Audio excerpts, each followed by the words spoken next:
The Science of Being Great by Wallace D. Wattles. Chapter 1.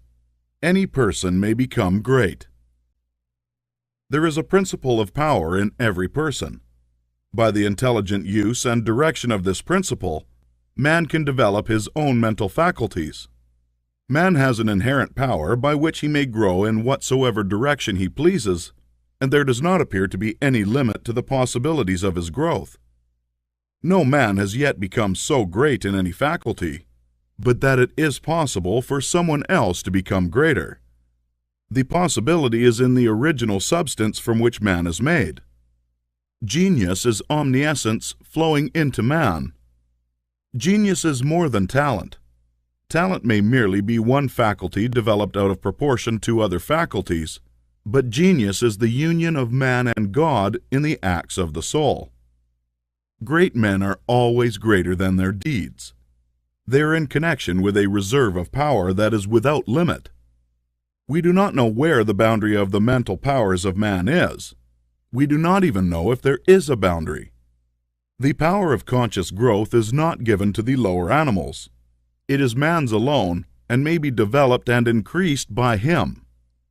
The lower animals can, to a great extent, be trained and developed by man, but man can train and develop himself. He alone has this power, and he has it to an apparently unlimited extent. The purpose of life for man is growth, just as the purpose of life for trees and plants is growth. Trees and plants grow automatically along fixed lines. Man can grow as he will. Trees and plants can only develop certain possibilities and characteristics. Man can develop any power, which is or has been shown by any person, anywhere.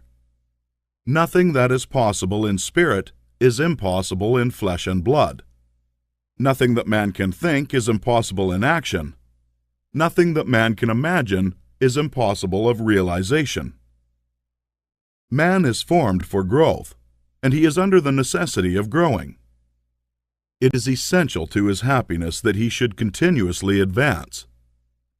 Life without progress becomes unendurable, and the person who ceases from growth must either become imbecile or insane. The greater and more harmonious and well-rounded his growth, the happier man will be. There is no possibility in any man that is not in every man, but if they proceed naturally, no two men will grow into the same thing or be alike. Every man comes into the world with a predisposition to grow along certain lines, and growth is easier for him along those lines than in any other way. This is a wise provision, for it gives endless variety. It is as if a gardener should throw all his bulbs into one basket. To the superficial observer they would look alike, but growth reveals a tremendous difference. So of men and women. They are like a basket of bulbs. One may be a rose and add brightness and color to some dark corner of the world. One may be a lily and teach a lesson of love and purity to every eye that sees. One may be a climbing vine and hide the rugged outlines of some dark rock.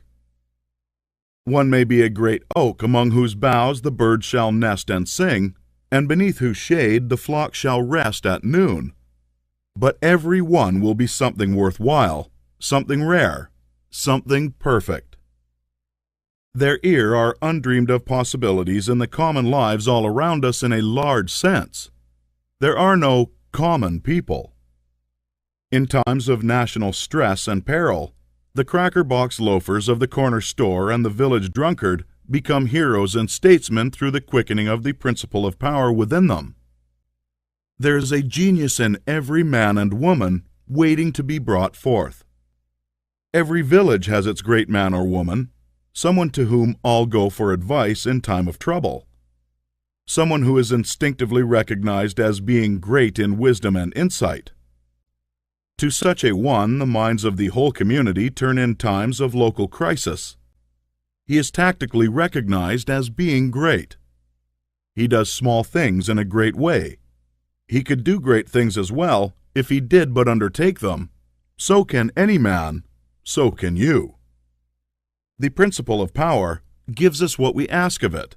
If we only undertake little things, it only gives us power for little things.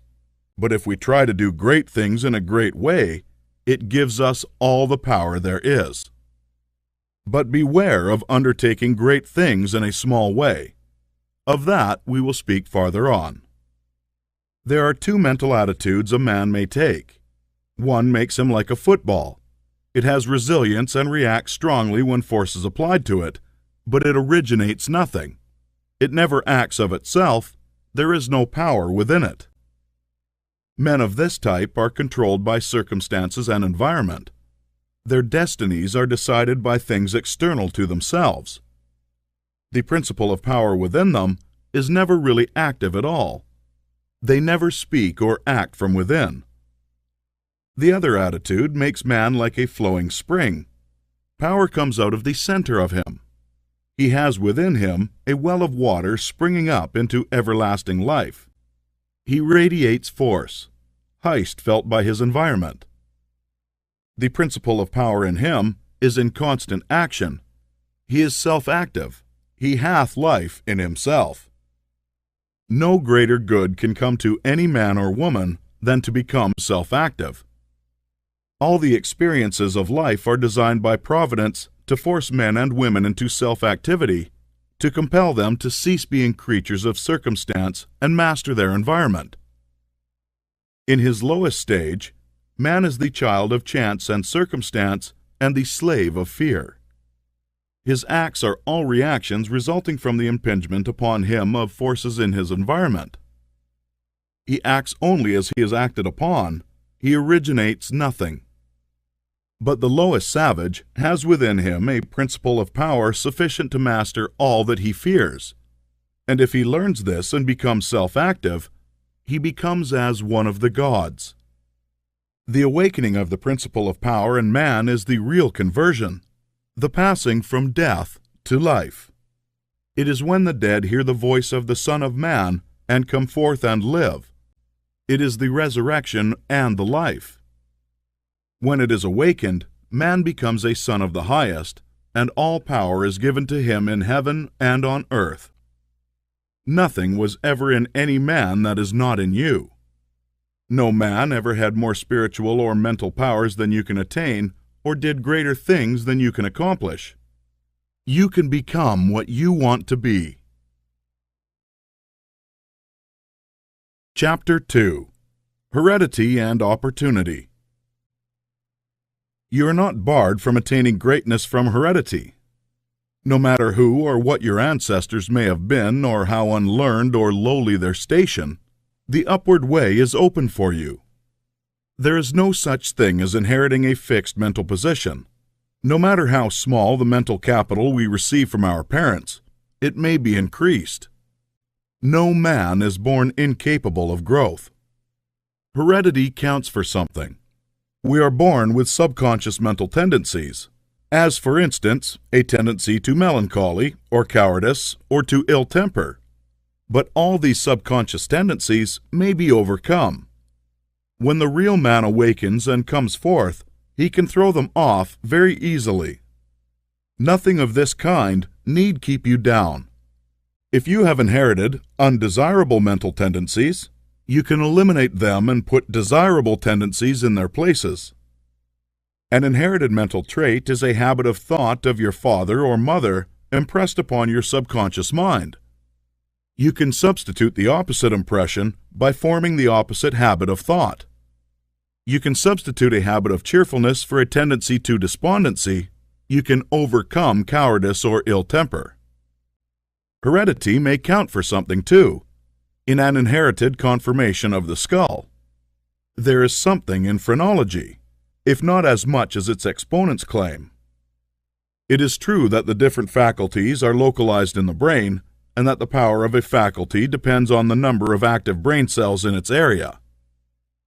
A faculty whose brain area is large is likely to act with more power than one whose cranial section is small.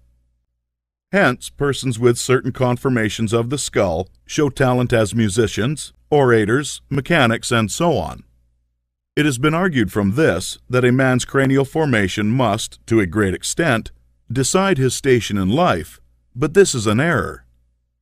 It has been found that a small brain section, with many fine and active cells, gives as powerful expression to faculty as a larger brain with coarser cells, and it has been found that by turning the principle of power into any section of the brain, with the will and purpose to develop a particular talent, the brain cells may be multiplied indefinitely. Any faculty, power, or talent you possess, no matter how small or rudimentary, may be increased. You can multiply the brain cells in this particular area until it acts as powerfully as you wish. It is true that you can act most easily through those faculties that are now most largely developed. You can do with the least effort the things which come naturally. But it is also true that if you will make the necessary effort, you can develop any talent. You can do what you desire to do and become what you want to be. When you fix upon some ideal and proceed as hereinafter directed, all the power of your being is turned into the faculties required in the realization of that ideal. More blood and nerve force go to the corresponding sections of the brain, and the cells are quickened, increased, and multiplied in number.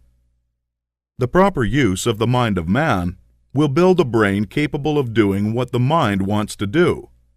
The brain does not make the man makes the brain. Your place in life is not fixed by heredity, nor are you condemned to the lower levels by circumstance or lack of opportunity. The principle of power in man is sufficient for all the requirements of his soul. No possible combination of circumstances can keep him down if he makes his personal attitude right and determines to rise. The power, which formed man and proposed him for growth, also controls the circumstances of society, industry, and government, and the power is never divided against itself. The power which is in you is in the things around you, and when you begin to move forward, the things will arrange themselves for your advantage, as described in later chapters in this book.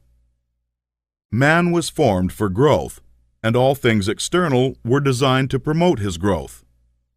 No sooner does a man awaken his soul and enter on the advancing way than he finds that not only is God for him, but nature, society, and his fellow men are for him also. And all things work together for his good if he obeys the law. Poverty is no bar to greatness, for poverty can always be removed. Martin Luther, as a child, sang in the streets for bread. Linnaeus, the naturalist, had only $40 with which to educate himself. He mended his own shoes and often had to beg meals from his friends. Hugh Miller, apprenticed to a stonemason, began to study geology in a quarry. George Stephenson, inventor of the locomotive engine and one of the greatest of civil engineers, was a coal miner working in a mine when he awakened and began to think. James Watt was a sickly child and was not strong enough to be sent to school. Abraham Lincoln was a poor boy. In each of these cases, we see a principle of power in the man that lifts him above all opposition and adversity. There is a principle of power in you. If you use it and apply it in a certain way, you can overcome all heredity and master all circumstances and conditions and become a great and powerful personality. Chapter 3. The Source of Power. Man's brain, body, mind, faculties, and talents are the mere instruments he uses in demonstrating greatness. In themselves, they do not make him great. A man may have a large brain and a good mind, strong faculties, and brilliant talents, and yet he is not a great man unless he uses all these in a great way. That quality which enables a man to use his abilities in a great way makes him great. And to that quality we give the name of wisdom. Wisdom is the essential basis of greatness. Wisdom is the power to perceive the best ends to aim at and the best means for reaching those ends. It is the power to perceive the right thing to do. The man who is wise enough to know the right thing to do, who is good enough to wish to do only the right thing, and who is able and strong enough to do the right thing, is a truly great man. He will instantly become marked as a personality of power in any community, and men will delight to do him honor. Wisdom is dependent upon knowledge. Where there is complete ignorance, there can be no wisdom, no knowledge of the right thing to do. Man's knowledge is comparatively limited, and so his wisdom must be small, unless he can connect his mind with knowledge greater than his own and draw from it, by inspiration, the wisdom that his own limitations deny him. This he can do. This is what the really great men and women have done. Man's knowledge is limited and uncertain, therefore he cannot have wisdom in himself. Only God knows all truth. Therefore, only God can have real wisdom or the right thing to do at all times, and man can receive wisdom from God. I proceed to give an illustration. Abraham Lincoln had limited education, but he had the power to perceive truth. In Lincoln, we see preeminently apparent the fact that real wisdom consists knowing the right thing to do at all times and under all circumstances. In having the will to do the right thing, and in having talent and ability enough to be competent and able to do the right thing. Back in the days of the abolition agitation and during the compromise period, when all other men were more or less confused as to what was right or as to what ought to be done, Lincoln was never uncertain. He saw through the superficial arguments of the pro-slavery men. He saw also the impracticability and the fanaticism of the abolitionists. He saw the right ends to aim at, and he saw the best means to attain those ends. It was because men recognized that he perceived truth and knew the right thing to do that they made him president. Any man who develops the power to perceive truth, and who can show that he always knows the right thing to do and that he can be trusted to do the right thing, will be honored and advanced. The whole world is looking eagerly for such men.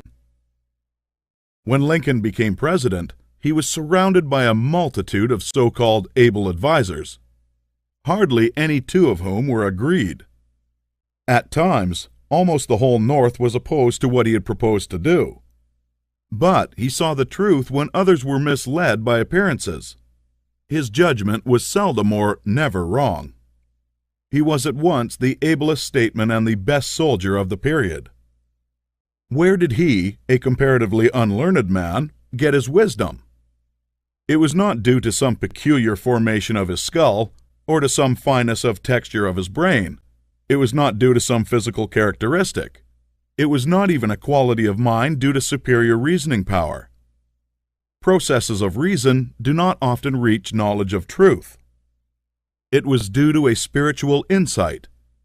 He perceived truth, but where did he perceive it, and whence did the perception come?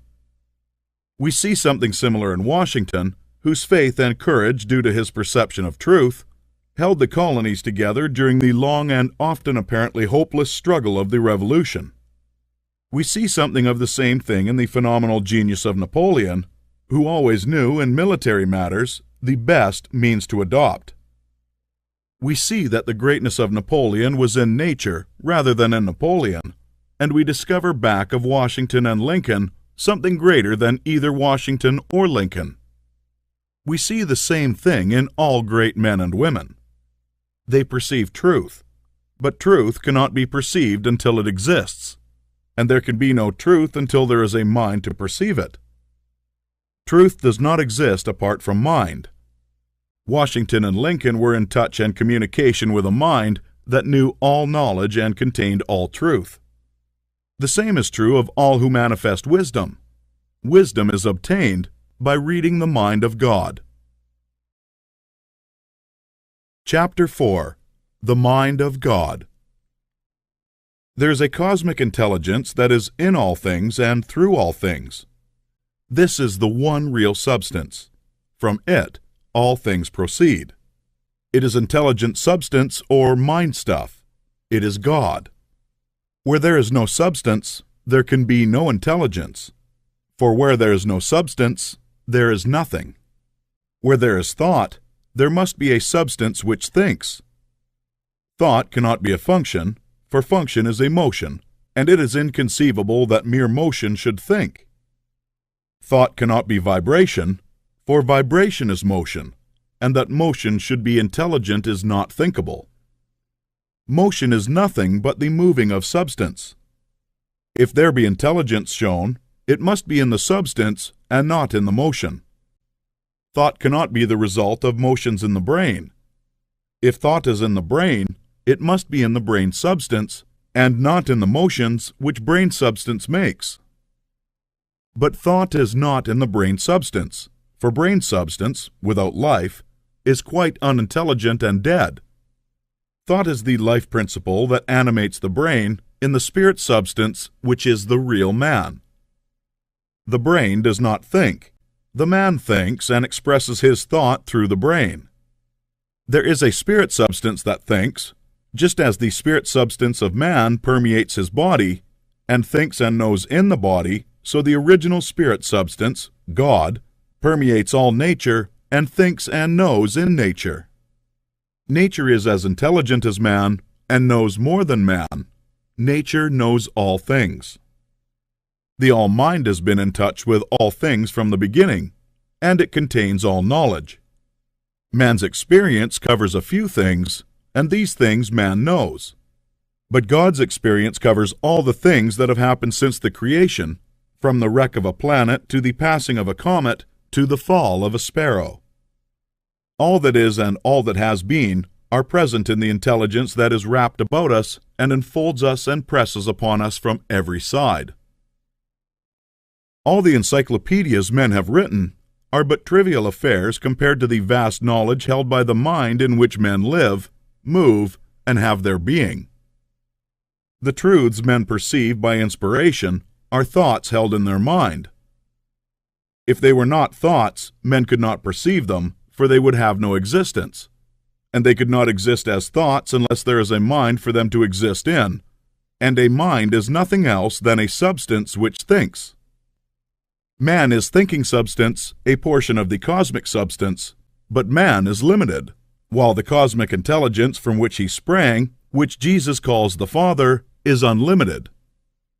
All intelligence, power, and force come from the Father. Jesus recognized this and stated it very plainly. Over and over again he ascribed all his wisdom and power to his unity with the Father and to his perceiving the thoughts of God. My Father and I are one. This was the foundation of his knowledge and power. He showed the people the necessity of becoming spiritually awakened, of hearing his voice and becoming like him. He compared the unthinking man who is the prey and sport of circumstances to the dead man in a tomb, and besought him to hear and come forth. God is spirit, he said. Be born again. Become spiritually awake, and you may see his kingdom. Hear my voice, see what I am and what I do, and come forth and live. The words I speak are spirit and life. Accept them, and they will cause a well of water to spring up within you. Then you will have life within yourself. I do what I see the Father do, he said, meaning that he read the thoughts of God. The Father shows all things to the Son. If any man has the will to do the will of God, he shall know truth. My teaching is not my own, but his that sent me. You shall know the truth, and the truth shall make you free. The Spirit shall guide you into all truth. We are immersed in mind, and that mind contains all knowledge and all truth. It is seeking to give us this knowledge, for our Father delights to give good gifts to his children. The prophets and seers and great men and women, past and present, were made great by what they received from God, not by what they were taught by men. This limitless reservoir of wisdom and power is open to you. You can draw upon it as you will, according to your needs. You can make yourself what you desire to be. You can do what you wish to do. You can have what you want. To accomplish this, you must learn to become one with the Father, so that you may perceive truth, so that you may have wisdom and know the right ends to seek and the right means to use to attain those ends, and so that you may secure power and ability to use the means. In closing this chapter, resolve that you will now lay aside all else and concentrate upon the attainment of conscious unity with God. Oh, when I am safe in my sylvan home, I tread on the pride of Greece and Rome, and when I am stretched beneath the pines, where the evening's star so wholly shines, I laugh at the lore and pride of man, at the sophist schools and the learned clan. For what are they all in their high conceit, when man in the bush with God may meet? Chapter 5. Preparation. Draw nigh to God, and He will draw nigh to you. If you become like God, you can read His thoughts, and if you do not, you will find the inspirational perception of truth impossible. You can never become a great man or woman until you have overcome anxiety, worry, and fear. It is impossible for an anxious person, a worried one, or a fearful one to perceive truth. All things are distorted and thrown out of their proper relations by such mental states, and those who are in them cannot read the thoughts of God. If you are poor, or anxious about business or financial matters, you are recommended to study carefully the first volume of this series, The Science of Getting Rich. That will present to you a solution for your problems of this nature, no matter how large or how complicated they may seem to be. There is not the least cause for worry about financial affairs. Every person who wills to do so may rise above want, have all he needs, and become rich. The same source for which you propose to draw for mental unfolding and spiritual power is at your service for the supply of all your material wants. Study this truth until it is fixed in your thoughts and until anxiety is banished from your mind. Enter the certain way which leads to material riches. Again, if you are anxious or worried about your health, realize it is possible for you to attain perfect health so that you may have strength sufficient for all that you wish to do and more. That intelligence which stands ready to give you wealth and mental and spiritual power will rejoice to give you health also. Perfect health is yours for the asking if you will only obey the simple laws of life and live aright. Conquer ill health and cast out fear. But it is not enough to rise above financial and physical anxiety and worry. You must rise above moral evil-doing as well. Sound your inner consciousness now for the motives that actuate you and make sure they are right. You must cast out lust and cease to be ruled by appetite, and you must begin to govern appetite.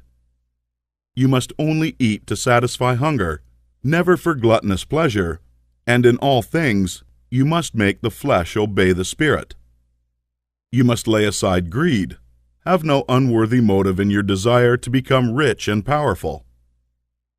It is legitimate and right to desire riches if you want them for the sake of the soul, but not if you desire them for the lusts of the flesh. Cast out pride and vanity. Have no thought of trying to rule over others or of outdoing them. This is a vital point. There is no temptation so insidious as the selfish desire to rule over others. Nothing so appeals to the average man or woman as to sit in the uppermost places at feasts, to be respectfully saluted in the marketplace, and to be called Rabbi, Master. To exercise some sort of control over others is the secret motive of every selfish person. The struggle for power over others is the battle of the competitive world, and you must rise above that world and its motives and aspirations, and seek only for life. Cast out envy. You can have all that you want, and you need not envy any man what he has. Above all things, see to it that you do not hold malice or enmity towards anyone. To do so cuts you off from the mind whose treasures you seek to make your own. He that loves not his brother loves not God. Lay aside all narrow personal ambition, and determine to seek the highest good and to be swayed by no unworthy selfishness. Go over all the foregoing, and set these moral temptations out of your heart one by one. determined to keep them out. Then resolve that you will not only abandon all evil thought, but that you will forsake all deeds, habits, and courses of action which do not commend themselves to your noblest ideals. This is supremely important. Make this resolution with all the power of your soul, and you are ready for the next step toward greatness, which is explained in the following chapter. Chapter 6. The Social Point of View. Without faith, it is impossible to please God, and without faith, it is impossible for you to become great. The distinguishing characteristics of all really great men and women is an unwavering faith. We see this in Lincoln during the dark days of the war. We see it in Washington at Valley Forge. We see it in Livingstone, the crippled missionary threading the mazes of the dark continent, his soul aflame with the determination to let in the light upon the accursed slave trade, which his soul abhorred. We see it in Luther and in Francis Willard, in every man and woman who has attained a place on the muster roll of the great ones of the world. Faith, not a faith in oneself or in one's own powers, but faith in principle, in the something great which upholds right, and which may be relied upon to give us the victory in due time. Without this faith, it is not possible for any one to rise to real greatness. The man who has no faith in principle will always be a small man. Whether you have this faith or not depends on your point of view. You must learn to see the world as being produced by evolution, as something that is evolving and becoming, not as finished work. Millions of years ago, God worked with very low and crude forms of life. Low and crude, yet each perfect after its kind. Higher and more complex organisms, animal and vegetable, appeared through the successive ages. The earth passed through stage after stage in its unfolding, each stage perfect in itself and to be succeeded by a higher one. What I wish you to note is that the so-called lower organisms are as perfect after their kind as the higher ones, that the world in the Eocene period was perfect for that period. It was perfect, but God's work was not finished. This is true of the world today. Physically, socially, and industrially, it is all good, and it is all perfect. It is not complete anywhere or in any part, but so far as the handiwork of God has gone, it is perfect. This must be your point of view, that the world and all it contains is perfect, though not completed. All's right with the world. That is the great fact. There's nothing wrong with anything. There's nothing wrong with anybody. All the facts of life you must contemplate from this standpoint. There's nothing wrong with nature. Nature is a great advancing presence, working beneficently for the happiness of all. All things in nature are good. She has no evil. She is not completed, for creation is still unfinished, but she is going on to give to man even more bountifully than she has given to him in the past. Nature is a partial expression of God, and God is love. She is perfect, but not complete. So it is of human society and government. What though there are trusts and combinations of capital, and strikes and lockouts, and so on? All these things are part of the forward movement. They are incidental to the evolutionary process of completing society. When it is complete, there will be harmony, but it cannot be completed without them. J.P. Morgan is as necessary to the coming social order as the strange animals to the age of reptiles were to the life of the succeeding period, and just as these animals were perfect after their kind, so Morgan is perfect after his kind. Behold, it is all very good. See government and industry as being perfect now, and as advancing rapidly toward being complete. Then you will understand that there is nothing to fear, no cause for anxiety, nothing to worry about. Never complain of any of these things. They are perfect. This is the very best possible world for the stage of development man has reached. This will sound like rank folly to many, perhaps to most people. What, they will say, Are not child labors and the exploitation of men and women in filthy and unsanitary factories evil things? Aren't saloons evil? Do you mean to say that we shall accept all these and call them good? Child labor and similar things are no more evil than the way of living and the habits and practices of the cave dwellers were evil. His ways were those of the savage stage of man's growth, and for that stage they were perfect. Our industrial practices are those of the savage stage of industrial development, and they are also perfect. Nothing better is possible until we cease to be mental savages in industry and business and become men and women.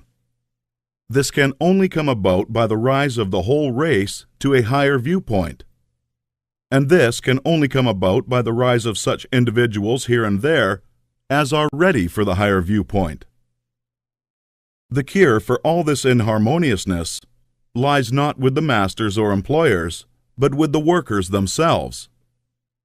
Whenever they reach a higher viewpoint, whenever they share desire to do so, they can establish complete brotherhood and harmony in industry.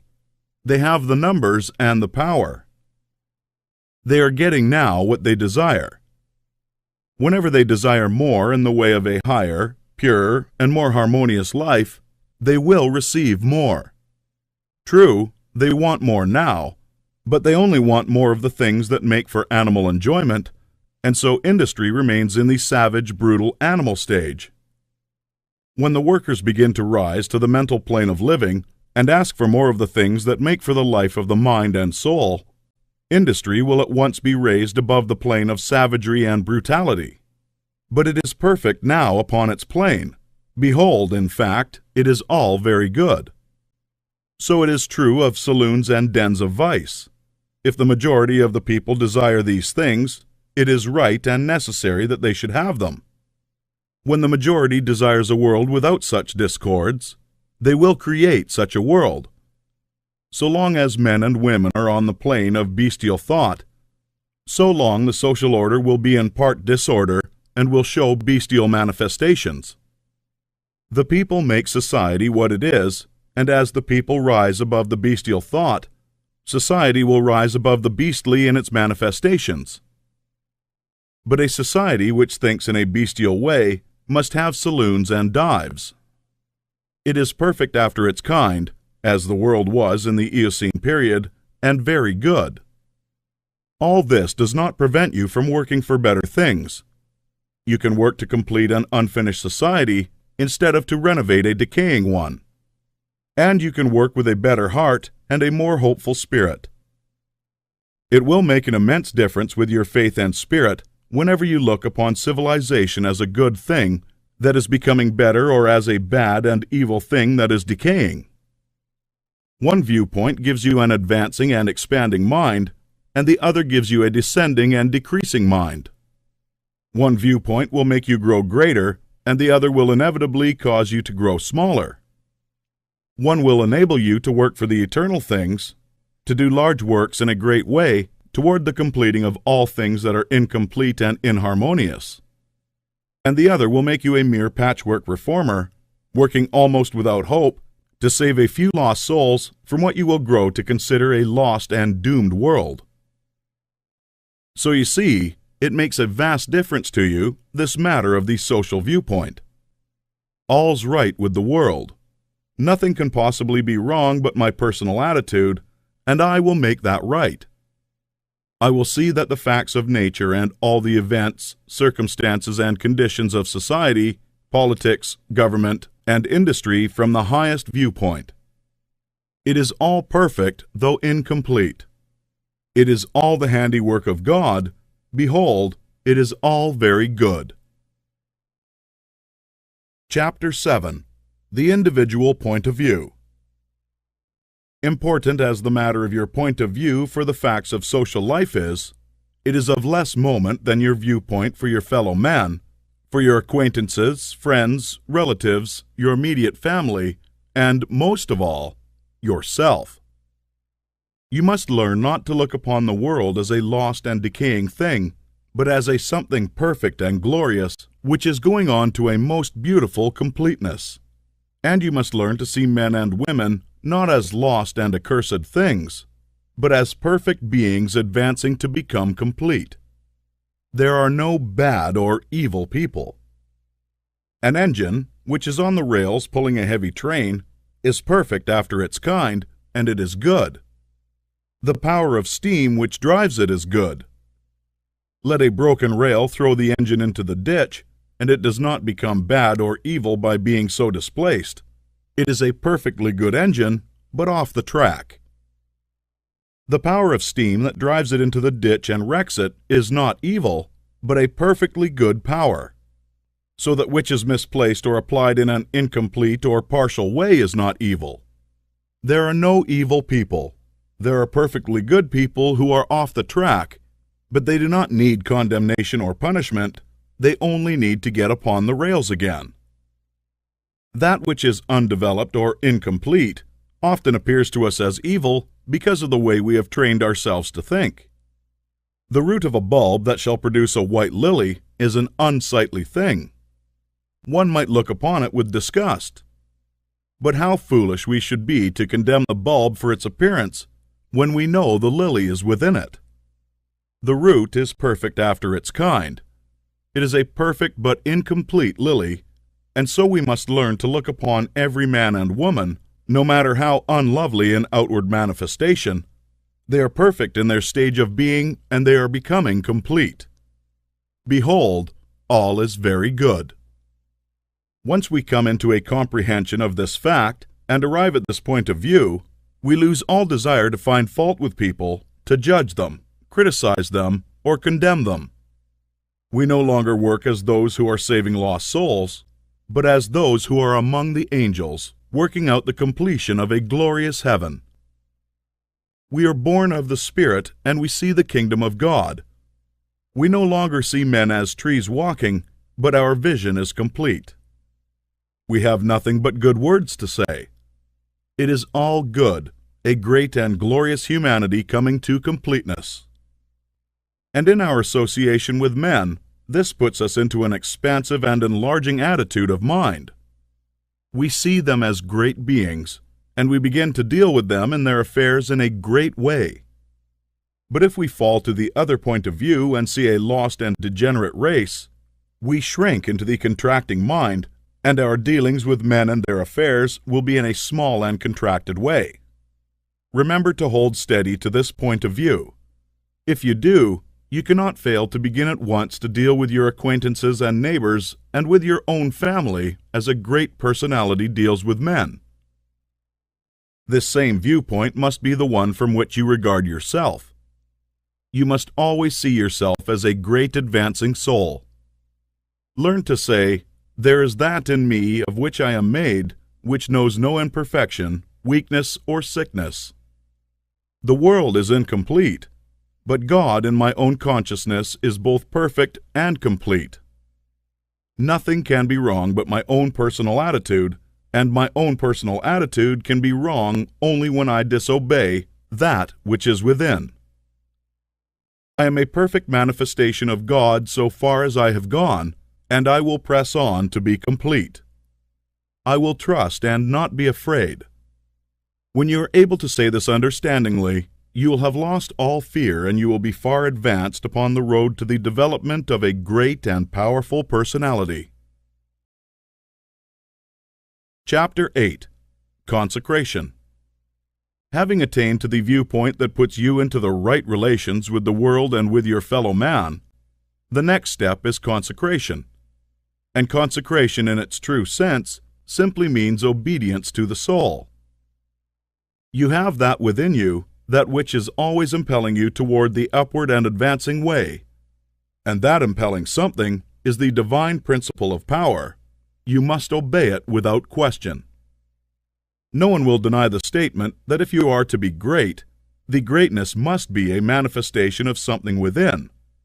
Nor can you question that this something must be the very greatest and highest that is within. It is not the mind or the intellect or the reason. You cannot be great if you go no further back to your principle than to your reasoning power. Reason knows neither principle nor morality. Your reason is like a lawyer in that it will argue for either side. The intellect of a thief will plan robbery and murder as readily as the intellect of a saint will plan a great philanthropy. Intellect helps us see the best means and manner of doing the right thing, but intellect never shows us the right thing.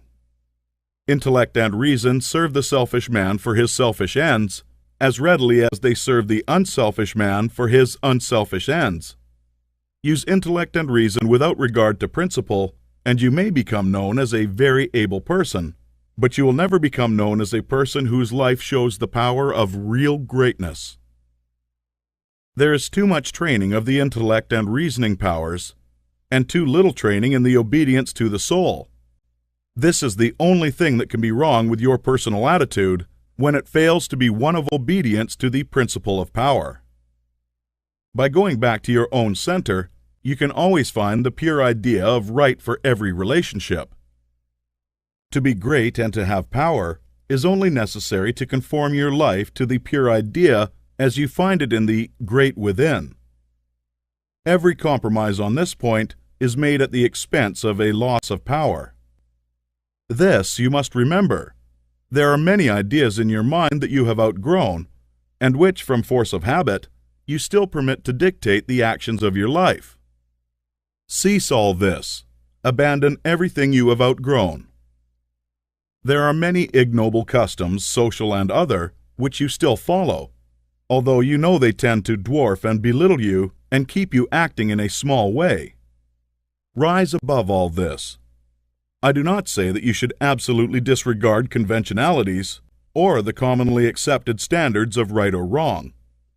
You cannot do this, but you can deliver your soul from most of the narrow restrictions that bind the majority of your fellow men. Do not give your time and strength to the support of obsolete institutions, religion or otherwise. Do not be bound by creeds in which you do not believe. Be free. You have perhaps formed some sensual habits of mind or body. Abandon them. You still indulge in distrustful fears that things will go wrong, or that people will betray you or mistreat you. Get above all of them. You still act selfishly in many ways and on many occasions. Cease to do so.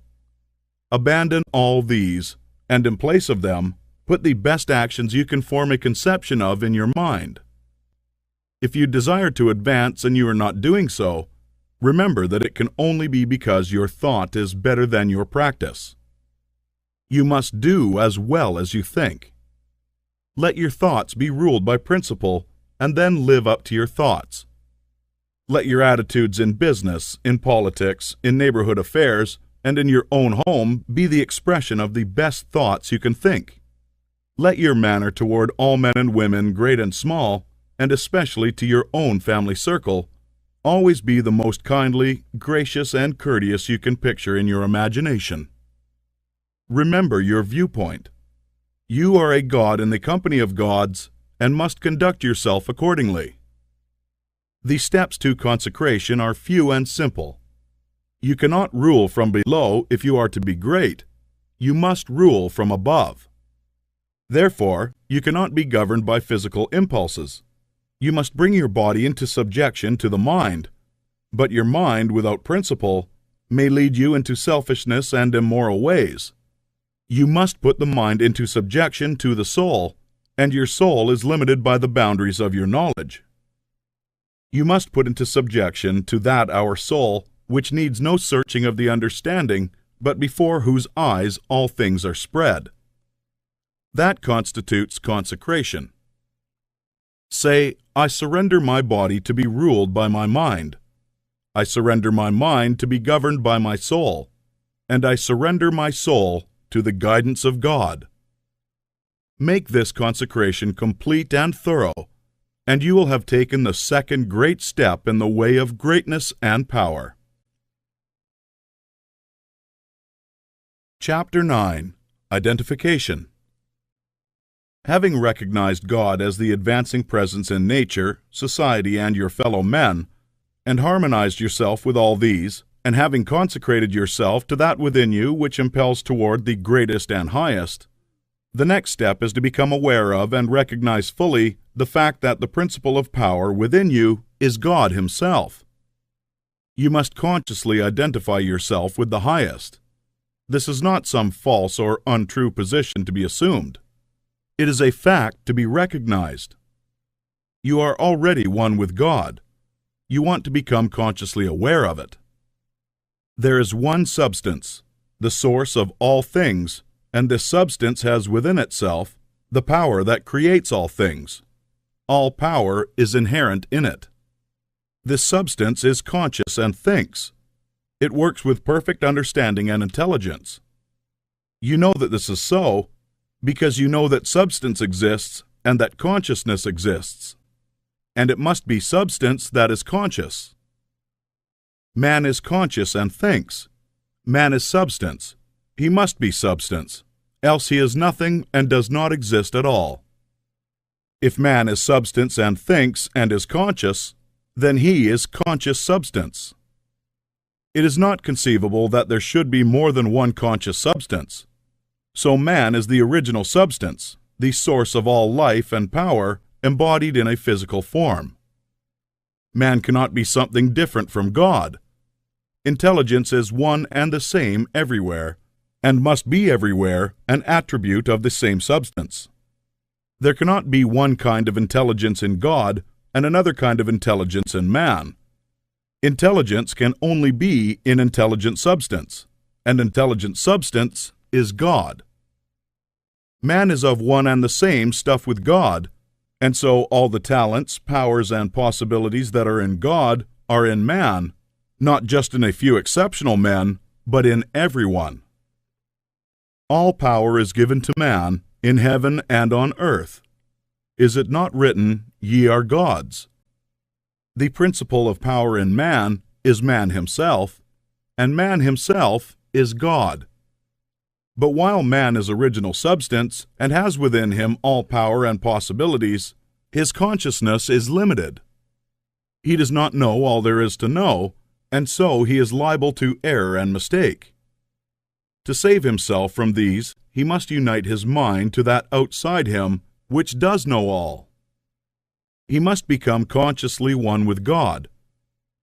There is a mind surrounding him on every side, closer than breathing, nearer than hands and feet, and in his mind is the memory of all that has ever happened, from the greatest convulsions of nature in prehistoric days to the fall of a sparrow in this present time, and all that is in existence now as well.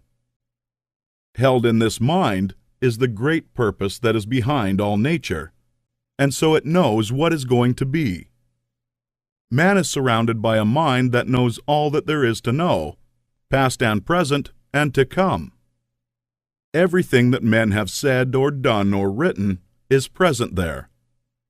Man is of the same one, identical stuff with this mind.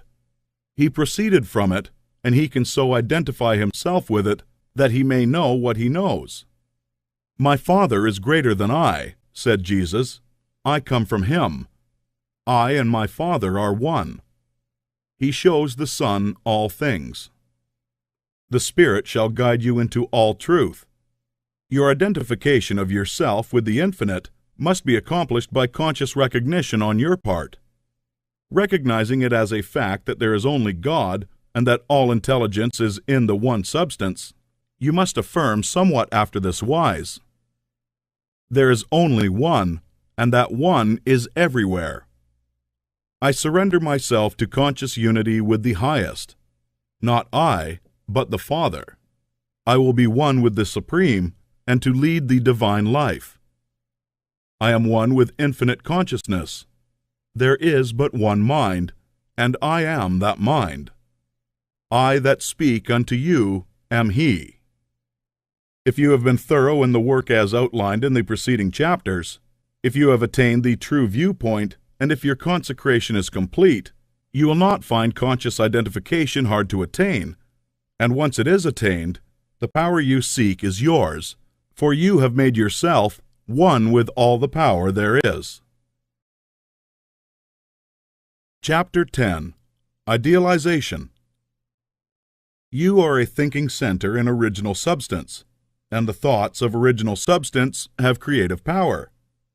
Whatever is formed in its thought and held as thought form must come into existence as a visible and so-called material form, and a thought form held in thinking substance is a reality.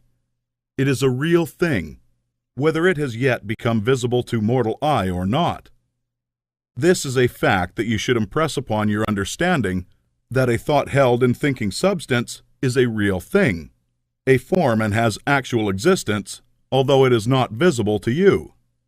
You internally take the form in which you think of yourself, and you surround yourself with the invisible forms of those things with which you associate in your thoughts.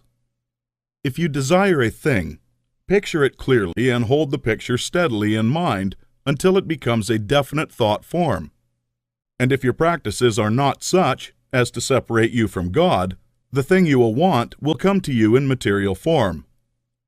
It must do so in obedience to the law by which the universe was created. Make no thought form of yourself in connection with disease or sickness, but form a conception of health. Make a thought form of yourself as strong and hearty and perfectly well. Impress this thought form on creative intelligence, and if your practices are not in violation of the laws by which the physical body is built, your thought form will become manifest in your flesh. This also is certain. It comes by obedience to law. Make a thought form of yourself as you desire to be, and set your ideal as near to perfection as your imagination is capable of forming the conception. Let me illustrate. If a young law student wishes to become great, let him picture himself, while attending to the viewpoint, consecration, and identification as previously directed, as a great lawyer, pleading his case with matchless eloquence and power before the judge and jury, as having an unlimited command of truth, of knowledge, and of wisdom. Let him picture himself as the great lawyer in every possible situation and contingency. While he is still only the student in all circumstances, let him never forget or fail to he the great lawyer in his thought form of himself. As the thought form grows more definite and habitual in his mind, the creative energies, both within and without, are set at work. He begins to manifest the form from within, and all the essentials without, which go into the picture, begin to be impelled toward him. He makes himself into the image, and God works with him. Nothing can prevent him from becoming what he wishes to be. In the same general way, the musical student pictures himself as performing perfect harmonies and as delighting vast audiences. The actor forms the highest conception he is capable of in regard to his art and applies this conception to himself. The farmer and the mechanic do exactly the same thing. Fix upon your ideal of what you wish to make of yourself. Consider well and be sure that you make the right choice. That is, the one that will be most satisfactory to you in a general way. Do not pay too much attention to the advice or suggestions to those around you. Do not believe that anyone can know better than yourself what is right for you. Listen to what others have to say, but always form your own conclusions. Do not let other people decide what you are to be. Be what you feel that you want to be. Do not be misled by a false notion of obligation or duty. You can owe no possible obligation or duty to others that should prevent you from making the most of yourself. Be true to yourself, and you cannot then be false to any man. When you have fully decided what thing you want to be, form the highest conception of that thing that you are capable of imagining, and make that conception a thought form.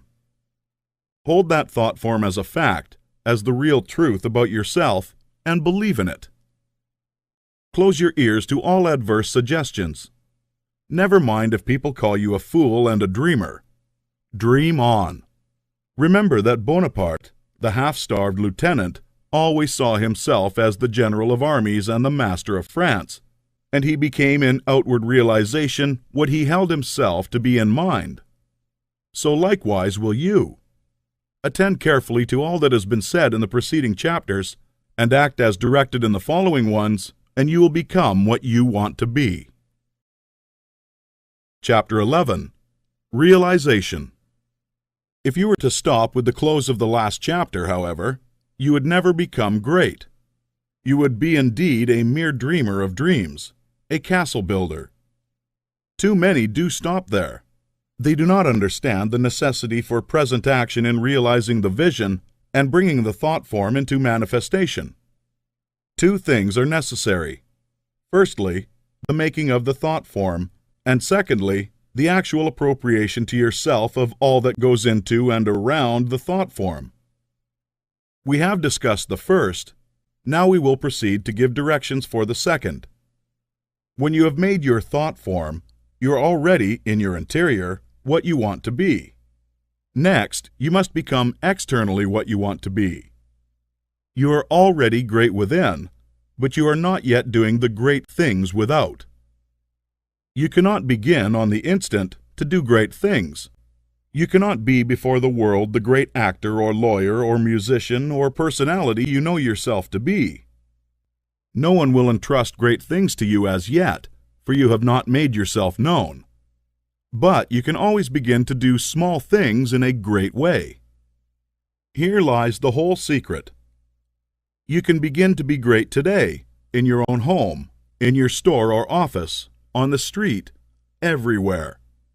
You can begin to make yourself known as great, and you can do this by doing everything you do in a great way. You must put the whole power of your great soul into every act, however small and commonplace, and so reveal to your family, your friends, and neighbors what you really are. Do not brag or boast of yourself. Do not go about telling people what a great personage you are. Simply live in a great way. No one will believe you if you tell them you are a great man, but no one can doubt your greatness if you show it in your actions. In your domestic circle, be so just, so generous, so courteous and kindly that your family, your wife, husband, children, brothers and sisters, shall know that you are a great and noble soul. In all your relations with men, be great, just, generous, courteous, and kindly. The great are never otherwise. This is your attitude. Next, and most important, you must have absolute faith in your own perceptions of truth. Never act in haste or hurry. Be deliberate in everything. Wait until you feel that you know the true way. And when you do feel that you know the true way, be guided by your own faith, though the entire world shall disagree with you. If you do not believe what God tells you in little things, you will never draw upon His wisdom and knowledge in larger things.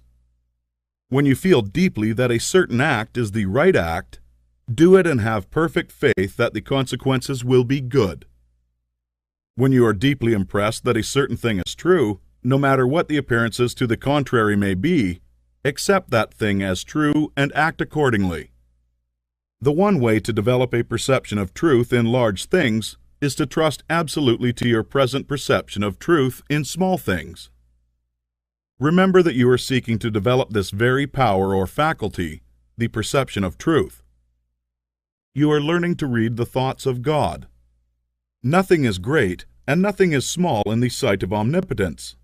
He holds the sun in its place, but He also notes a sparrow's fall and numbers the hairs on your head. God is as much interested in the little matters of everyday life as He is in the affairs of nations. You can perceive truth about family and neighborhood affairs as well as about matters of statecraft. And the way to begin is to have perfect faith in the truth in these small matters as it is revealed to you from day to day. When you feel deeply impelled to take a course that seems contrary to all reason and worldly judgment, take that course. Listen to the suggestions and advice of others, but always do what you feel deeply in the within to be the true thing to do. Rely with absolute faith at all times on your own perception of truth, but be sure that you listen to God, that you do not act in haste, fear, or anxiety. Rely upon your perception of truth in all the facts and circumstances of life. If you deeply feel that a certain man will be in a certain place on a certain day, go there with perfect faith to meet him. He will be there no matter how unlikely it may seem. If you feel sure that certain people are making certain combinations or doing certain things, act on the faith that they are doing those things. If you feel sure of the truth of any circumstance or happening, near or distant, past, present, or to come, trust in your perception. You may make occasional mistakes at first because of your imperfect understanding of the within, but you will soon be guided almost invariably right. Soon your family and friends will begin to defer more and more to your judgment and to be guided by you. Soon your neighbors and townsmen will be coming to you for counsel and advice. Soon you will be recognized as one who is great in small things, and you will be called upon more and more to take charge of larger things. All that is necessary to be guided absolutely, in all things, by your inner light, your perception of truth. Obey your soul. Have perfect faith in yourself. Never think of yourself with doubt or distrust, or as one who makes mistakes. If I judge, my judgment is just, for I seek not honor from men, but from the Father only. Chapter 12. Hurry and Habit. No doubt you have many problems, domestic, social, physical, and financial, which seem to you to be pressing for instant solution. You have debts that must be paid or other obligations that must be met. You are unhappily or inharmoniously placed and feel that something must be done at once. Do not get into a hurry and act from superficial impulses. You can trust God for the solution of all your personal riddles. There is no hurry. There is only God, and all is well with the world. There is an invincible power in you, and the same power is in the things you want. It is bringing them to you and bringing you to them. This is a thought that you must grasp and hold continuously, that the same intelligence that is in you is in the things you desire. They are impelled toward you as strongly and decidedly as your desire impels you toward them. The tendency, therefore, of a steady-held thought must be to bring the things you desire to you and to group them around you. So long as you hold your thought and your faith right, all must go well. Nothing can be wrong but your own personal attitude, and that will not be wrong if you trust and are not afraid. Hurry is the manifestation of fear. He who fears has plenty of time. If you act with perfect faith in your own perceptions of truth, you will never be too late or too early, and nothing will go wrong. If things appear to be going wrong, do not get disturbed in mind. It is only an appearance. Nothing can go wrong in this world but yourself, and you can go wrong only by getting into the wrong mental attitude. Whenever you find yourself getting excited, worried, or in the mental attitude of hurry, sit down and think it over, play a game of some kind, or take a vacation. Go on a trip, and all will be right when you return. So surely as you find yourself in the mental attitude of haste, just so surely may you know that you are out of the mental attitude of greatness. Hurry and fear will instantly cut your connection with the universal mind. You will get no power, no wisdom, and no information until you are calm. And to fall into the attitude of hurry will check the action of the principle of power within you. Fear turns strength into weakness. Remember that poise and power are inseparably associated. The calm and balanced mind is the strong and great mind. The hurried and agitated mind is the weak one. Whenever you fall into the mental state of hurry, you may know that you have lost the right viewpoint. You are beginning to look upon the world, or some part of it, as going wrong. At such times, read chapter 6 of this book. Consider the fact that this work is perfect, now, with all that it contains. Nothing is going wrong. Nothing can be wrong. Be poised. Be calm. Be cheerful. Have faith in God. Next, as to habit, it is probable that your greatest difficulty will be to overcome your old habitual ways of thought and to form new habits. The world is ruled by habit. Kings, tyrants, masters, and plutocrats hold their position solely because people have come to habitually accept them. Things are as they are because people have formed the habit of accepting them as they are. When the people change their habitual thought about governmental, social, and industrial institutions, they will change the institutions. Habits rule us all. You have formed, perhaps, the habit of thinking of yourself as a common person, as one of a limited ability, or as being more or less of a failure. Whatever you habitually think yourself to be, that you are. You must form now a greater and better habit. You must form a conception of yourself as a being of limitless power and habitually think that you are that being. It is the habitual, not the periodical thought that decides your destiny. It will avail you nothing to sit apart for a few moments several times a day to affirm that you are great, if during the balance of the day, while you are about doing your regular vocation, you think of yourself as not great. No amount of praying or affirmation will make you great if you still habitually regard yourself as being small. The use of prayer and affirmation is to change your habit of thought. Any act, mental or physical, often repeated, becomes a habit. The purpose of mental exercise is to repeat certain thoughts over and over again until the thinking of those thoughts becomes constant and habitual. The thoughts we continually repeat become convictions. What you must do is to repeat the new thought of yourself until it is the only way in which you think of yourself. Habitual thought, and not environment or circumstance, has made you what you are. Every person has some central idea or thought form of himself, and by this idea he classifies and arranges all his facts and external relationships. You are classifying your facts either according to the idea that you are great and strong personality, or according to the idea that you are limited, common, or weak. If the latter is the case, you must change your central idea. Get a new mental picture of yourself. Do not try to become great by repeating mere strings of words or superficial formulas, but repeat over and over the thought of your own power and ability until you classify external facts and decide your place everywhere by this idea. In another chapter, there will be found an illustrative mental exercise and further directions on this point. Chapter 13. Thought. Greatness is only attained by the constant thinking of great thoughts. No man can become great in outward personality until he is great internally, and no man can be great internally until he thinks. No amount of education, reading, or study can make you great without thought, but thought can make you great with very little study. There are altogether too many people who are trying to make something of themselves by reading books without thinking. All such will fail. You are not mentally developed by what you read, but by what you think about what you read. Thinking is the hardest, most exhausting of all labor, and hence many people shrink from it. God has so formed us that we are continuously impelled to thought.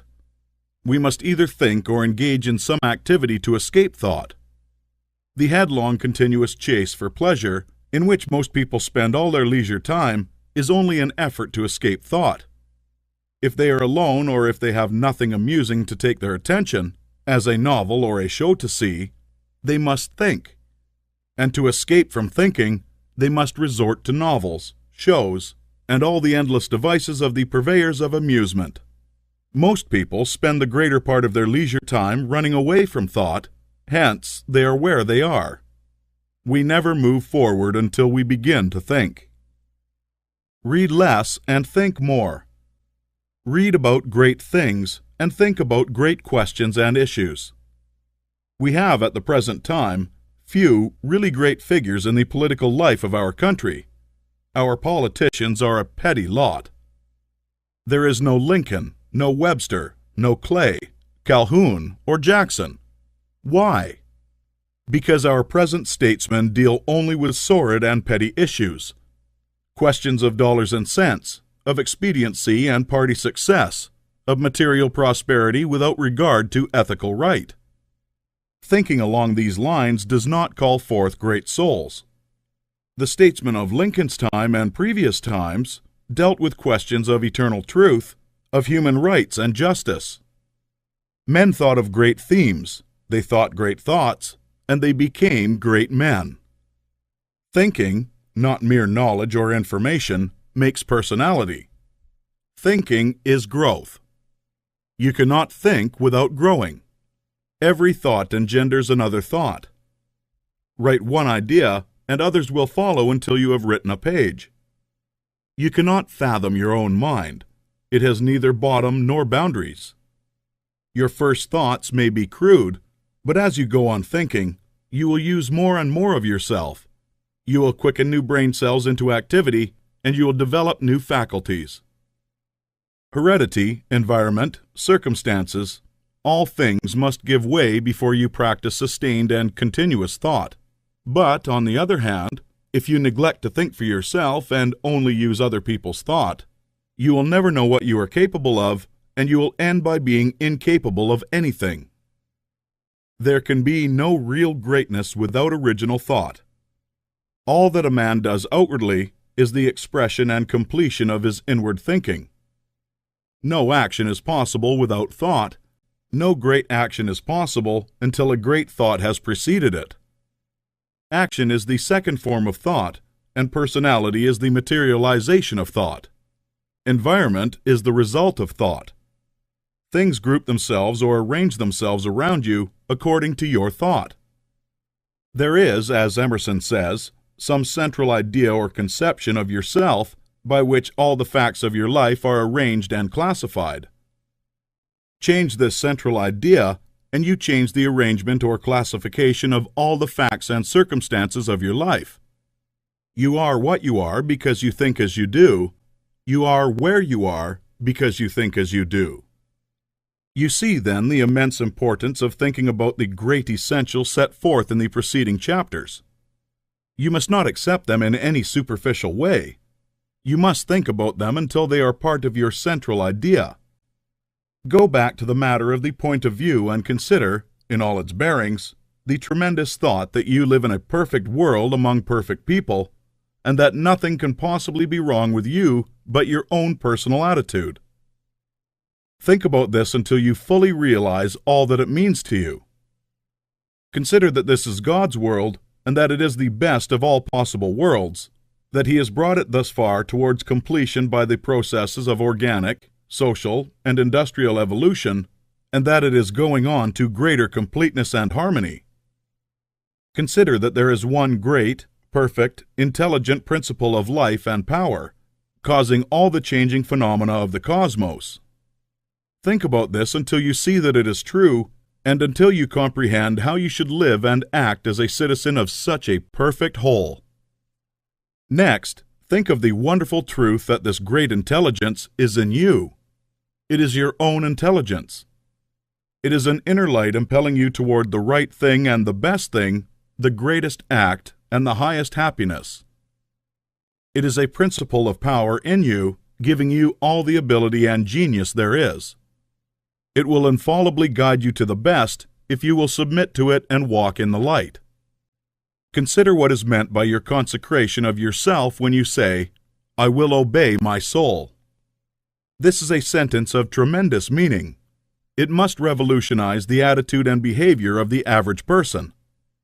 Then think of your identification with this great Supreme, that all its knowledge is yours and all its wisdom is yours for the asking. You are a god if you think like a god. If you think like a god, you cannot fail to act like a god. Divine thoughts will surely externalize themselves in a divine life. Thoughts of power will end in a life of power.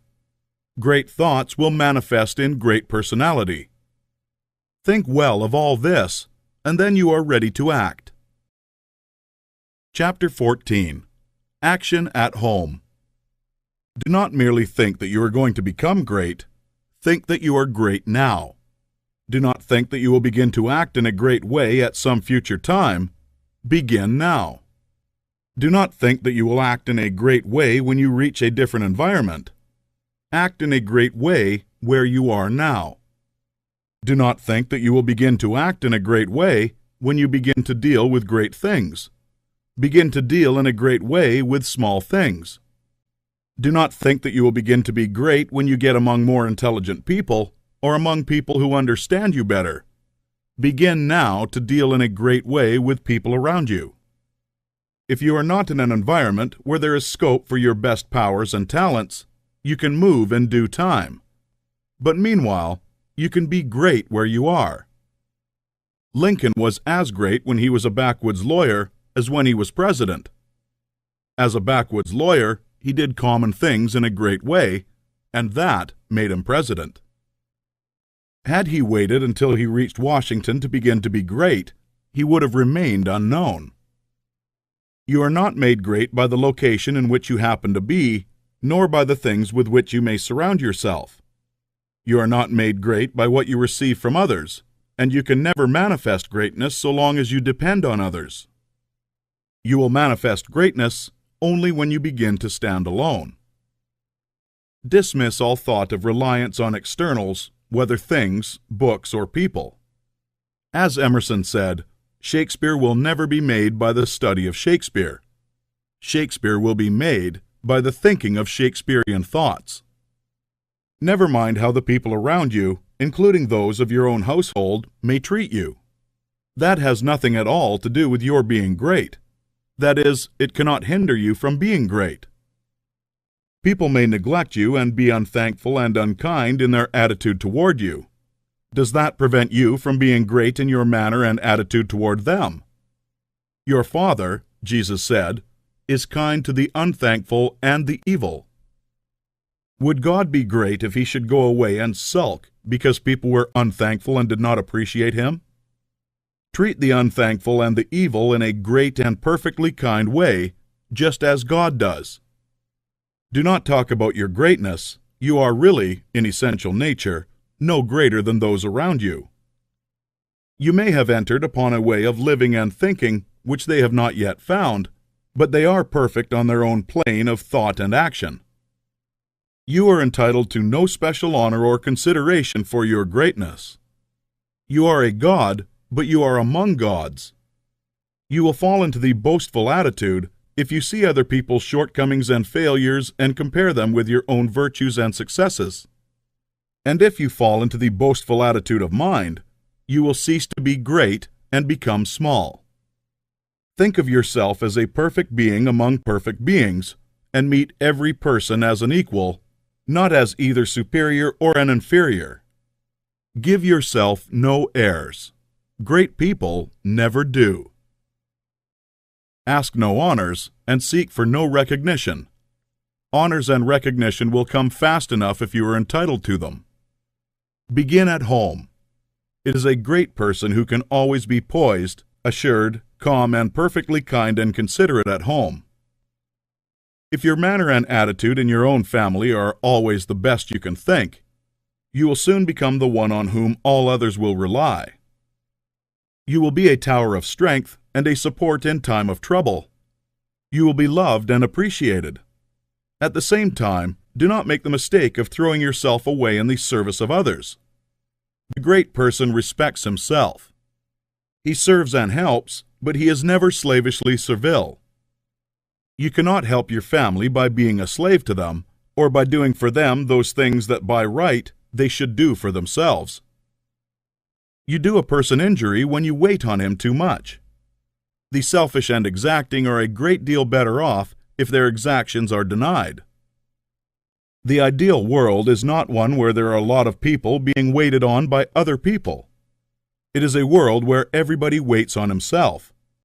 Meet all demands, selfish and otherwise, with perfect kindness and consideration, but do not allow yourself to be made a slave to the whims, caprices, exactions, or slavish desires of any member of your family. To do so is not great, and it works an injury to the other party. Do not become uneasy over the failures or mistakes of any member of your family, and feel that you must interfere. Do not be disturbed if others seem to be going wrong, and feel that you must step in and set them right. Remember that every person is perfect on his own plane. You cannot improve on the work of God.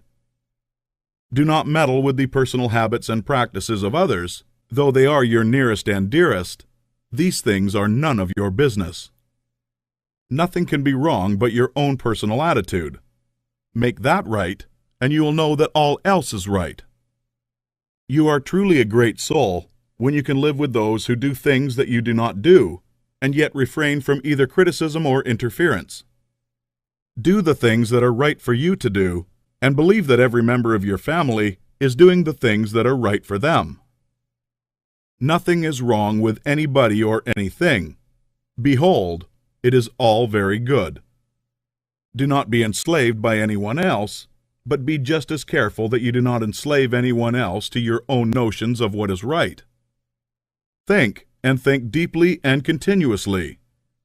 Be perfect in your kindness and consideration. Let your attitude be that of a God among gods, and not that of a God among inferior beings. This is the way to be great in your own home. Chapter 15. Action Abroad. The rules that apply to your action at home must apply to your action everywhere. Never forget for an instant that this is a perfect world and that you are a God among gods. You are as great as the greatest, but all are your equals.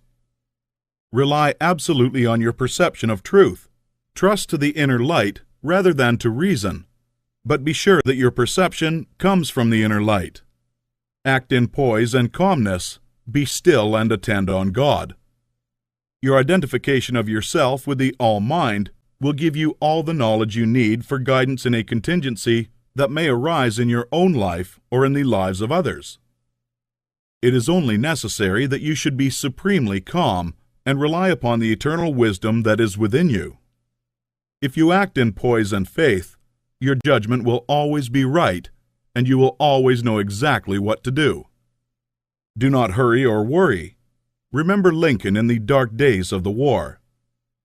James Freeman Clarke relates that after the Battle of Fredericksburg, Lincoln alone furnished a supply of faith and hope for the nation. Hundreds of leading men from all parts of the country went sadly into his room and came out cheerful and hopeful. They had stood face to face with the highest and had seen God in this lank, ungainly, patient man, although they knew it not. Have perfect faith in yourself and in your own ability to cope with any combination of circumstances that may arise. Do not be disturbed if you are alone. If you need friends, they will be brought to you at the right time. Do not be disturbed if you feel that you are ignorant. The information that you need will be furnished you when it is time for you to have it. That which is in you impelling you forward is in the things and people you need, impelling them toward you. If there is a particular man you need to know, he will be introduced to you. If there is a particular book you need to read, it will be placed in your hands at the right time. All the knowledge you need is coming to you from both external and internal sources. Your information and your talents will always be equal to the requirements of the occasion. Remember that Jesus told his disciples not to worry as to what they should say when brought before the judges. He knew that the power in them would be sufficient for the needs of the hour. As soon as you awaken and begin to use your faculties in a great way, you will apply power to the development of your brain. New cells will be created and dormant cells quickened into activity, and your brain will be qualified as a perfect instrument for your mind. Do not try to do great things until you are ready to go about them in a great way. If you undertake to deal with great matters in a small way, that is, from a low viewpoint, or with incomplete consecration and wavering faith and courage, you will fail. Do not be in a hurry to get to the great things. Doing great things will not make you great, but becoming great will certainly lead you to the doing of great things. Begin to be great where you are, and in the things you do every day. Do not be in haste to be found out or recognized as a great personality. Do not be disappointed if men do not nominate you for office within a month after you begin to practice what you read in this book. Great people never seek for recognition or applause. They are not great because they want to be paid for being so. Greatness is reward enough for itself. The joy of being something and of knowing that you are advancing is the greatest of all joys possible to man. If you begin in your own family, as described in the preceding chapter, and then assume the same mental attitude with your neighbors, friends, and those you meet in business, you will soon find that people are beginning to depend on you. Your advice will be sought, and a constantly increasing number of people will look for you for strength and inspiration, and rely upon your judgment. Here, as in the home, you must avoid meddling with other people's affairs. Help all who come to you, but do not go about officiously endeavoring to set other people right. Mind your own business. It is no part of your mission in life to correct people's morals, habits, or practices. Lead a great life, doing all things with a great spirit and in a great way. Give to him that asks of you as freely as you have received, but do not force your help or opinions upon any man. If your neighbor wishes to smoke or drink, it is his business. It is none of yours until he consults you about it. If you lead a great life and do no preaching, you will save 1,000 times as many souls as one who leads a small life and preaches continuously. If you hold the right viewpoint of the world, others will find it out and be impressed by it through your daily conversation and practice. Do not try to convert others of your point of view, except by holding it and living it accordingly. If your consecration is perfect, you do not need to tell anyone. It will speedily become apparent to all that you are guided by a higher principle than the average man or woman. If your identification with God is complete, you do not need to explain the fact to others. It will become self-evident. To become known as a great personality, you have nothing to do but live. Do not imagine that you must go charging about the world like Don Quixote, tilting at windmills and overturning things in general, in order to demonstrate that you are somebody. Do not go hunting for big things to do. Live a great life where you are and in the daily work you have to do, and greater works will surely find you out. Big things will come to you, asking to be done. Be so impressed with the value of a man that you treat even a beggar or the tramp with the most distinguished consideration. All is God. Every man and woman is perfect. Let your manner be that of God addressing other gods. Do not save all your consideration for the poor. The millionaire is as good as the tramp. This is a perfectly good world, and there is not a person or a thing in it but is exactly right. Be sure to keep this in mind in dealing with things and men. Form your mental vision of yourself with care. Make the thought form of yourself as you wish to be, and hold with this faith that it is being realized, and with the purpose to realize it completely. Do every common act as a God should do it, speak every word as a God should speak it, meet men and women of both low and high estate as a God meets other divine beings. Begin thus and continue thus, and your unfolding in ability and power will be great and rapid. Chapter 16. Some further explanations. We go back here to the matter of the point of view, for besides being vitally important, it is most likely the one to give the students the most trouble. We have been trained, partly by mistaken religious teachers, to look upon the world as being like a wrecked ship, storm-driven upon a rocky coast. Utter destruction is inevitable at the end, and the most that can be done is to rescue perhaps a few of the crew. This view teaches us to consider the world as essentially bad and growing worse, and to believe that existing discords and inharmoniousness must continue and intensify until the end.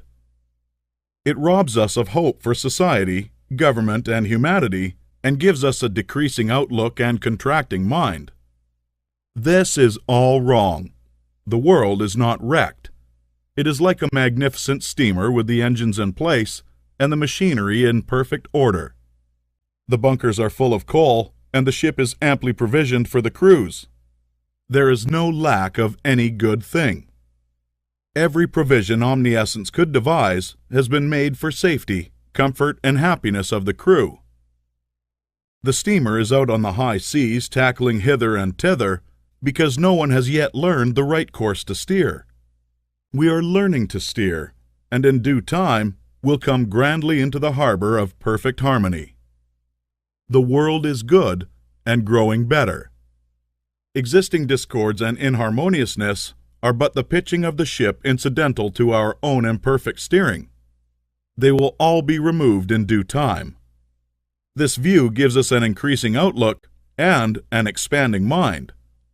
It enables us to think largely of society and of ourselves, and to do things in a great way. Furthermore, we see that nothing can be wrong with such a world, or with any part of it, including our own affairs. If it is all moving on toward completion, then it is not going wrong. And as our personal affairs are a part of the whole, they are not going wrong. You and all you are concerned with are moving on toward completeness. Nothing can check this forward movement but yourself, and you can only check it by assuming a mental attitude that is at cross purposes with the mind of God. You have nothing to keep right but yourself. Nothing can possibly go wrong with you, and you can have nothing to fear. No business or other disaster can come upon you if your personal attitude is right, for you are a part of that which is increasing and advancing, and you must increase and advance with it. Moreover, your thought form will be mostly shaped according to your viewpoint of the cosmos. If you see the world as a lost and ruined thing, you will see yourself as a part of it, and as partaking of its sins and weaknesses. If your outlook for the world as a whole is hopeless, your outlook for yourself cannot be hopeful. If you see this world as declining towards its end, you cannot see yourself as advancing. Unless you think well of all the works of God, you cannot really think well of yourself. And unless you think well of yourself, you can never become great. I repeat that your place in life, including your material environment, is determined by the thought form that you habitually hold of yourself. When you make a thought form of yourself, you can hardly fail to form in your mind a corresponding environment. If you think of yourself as an incapable, inefficient person, you will think of yourself with poor or cheap surroundings. Unless you think well of yourself, you will be sure to picture yourself in a more or less poverty-stricken environment. These thoughts, habitually held, become invisible forms in the surrounding mind stuff and are with you continually. In due time, by the regular action of the eternal creative energy, the invisible thought forms are produced in material stuff, and you are surrounded by your own thoughts made into material things. See nature as a great living and advancing presence, and see human society in exactly the same way. It is all one, coming from one source, and it is all good. You yourself are made of the same stuff as God. All the constituents of God are parts of you. Every power that God has is a constituent of man. You can move forward as you see God doing. You have within yourself the source of every power. Chapter 17. More about thought. Give place here some further consideration of thought. You will never become great until your own thoughts make you great, and therefore it is of the first importance that you should think. You will never do great things in the external world until you think great things in the internal world. And you will never think great things until you think about truth, about the verities. To think great things, you must be absolutely sincere, and to be sincere, you must know that your intentions are right. Insincere or false thinking is never great, however logical and brilliant it may be. The first and most important step is to seek the truth about human relations, to know what you ought to be to other men and what they ought to be to you. This brings you back to the search for a right viewpoint.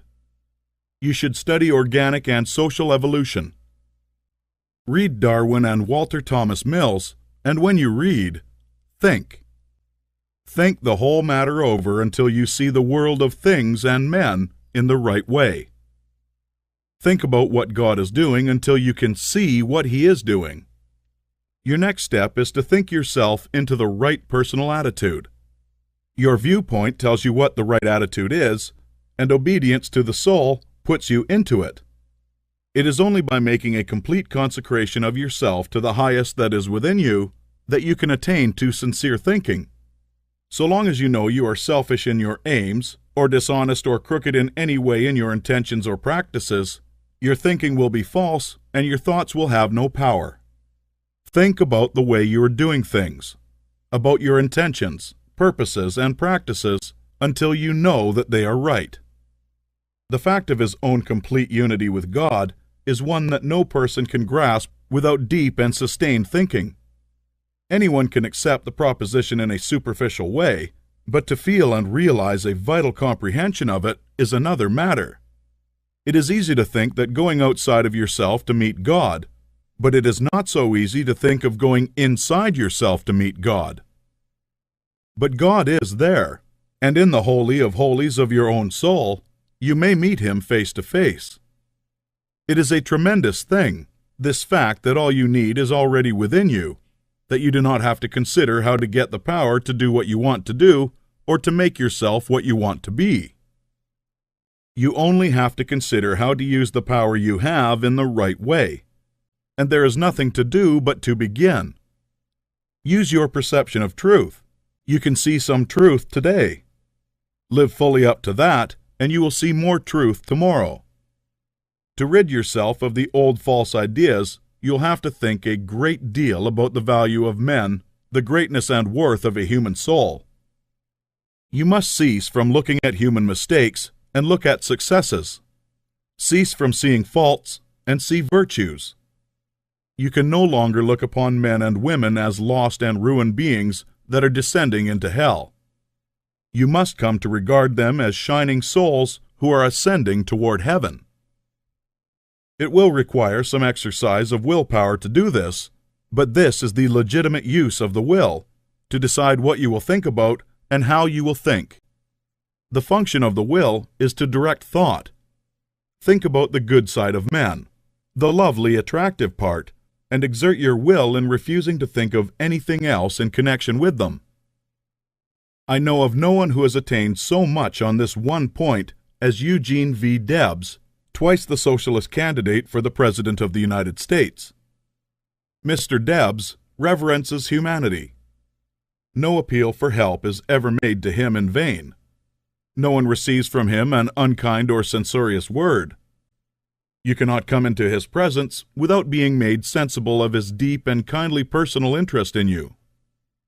Every person, be he millionaire, grimy workingman, or toil-worn woman, receives the radiant warmth of a brotherly affection that is sincere and true. No ragged child speaks to him on the street without receiving instant and tender recognition.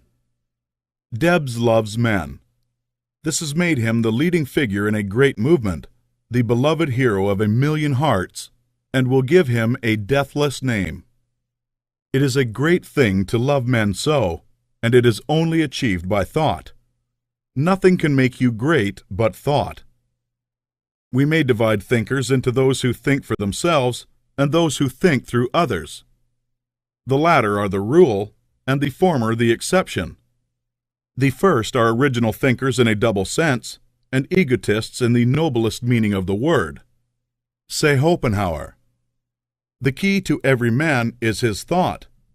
Sturdy and defiant though he look, he has a helm which he obeys, which is the idea after which all his facts are classified. He can only be reformed by showing him a new idea which commands his own. Emerson. All truly wise thoughts have been thought already thousands of times, but to make them really ours, we must think them over again honestly till they root in our personal expression. Goethe. All that a man is outwardly is but the expression and completion of his inner thought. To work effectively, he must think clearly. To act nobly, he must think nobly. Channing. Great men are they who see that spiritually is stronger than any material force, that thoughts rule the world. Emerson. Some people study all their lives, and at their death, they have learned everything except to think. Domergue. It is the habitual thought that frames itself into our life. It affects us even more than our intimate social relations do.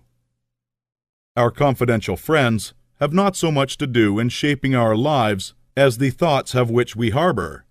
J.W. Teal. When God lets loose a great thinker on this planet, then all things are at risk. There is not a piece of science but its flank may be turned tomorrow, nor any literary reputation or the so-called eternal names of fame that may not be refused and condemned. Emerson. Think, think, think. Chapter 18. Jesus' Idea of Greatness.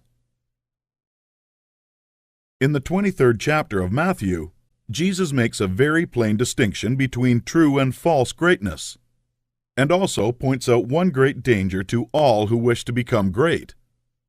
The most insidious of temptations, which all must avoid and fight unceasingly who desire to really climb in the world. Speaking to the multitude and to his disciples, he bids them beware of adopting the principle of the Pharisees.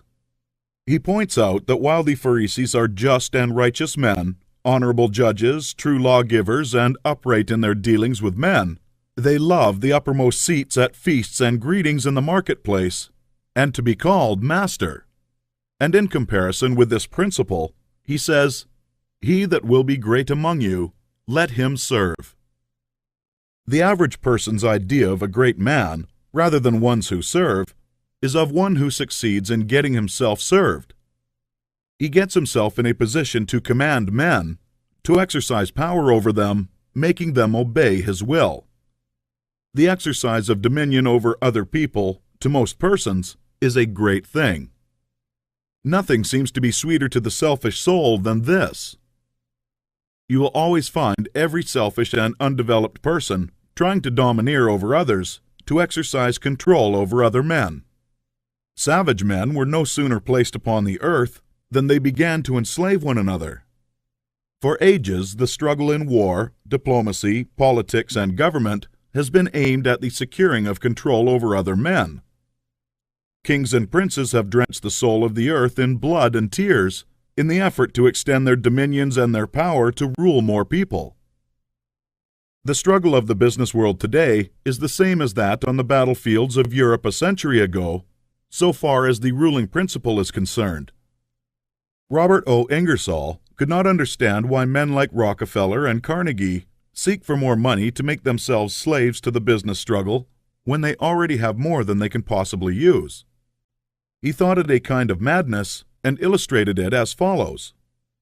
Suppose a man had 50,000 pairs of pants, 75,000 vests, 100,000 coats, and 150,000 neckties.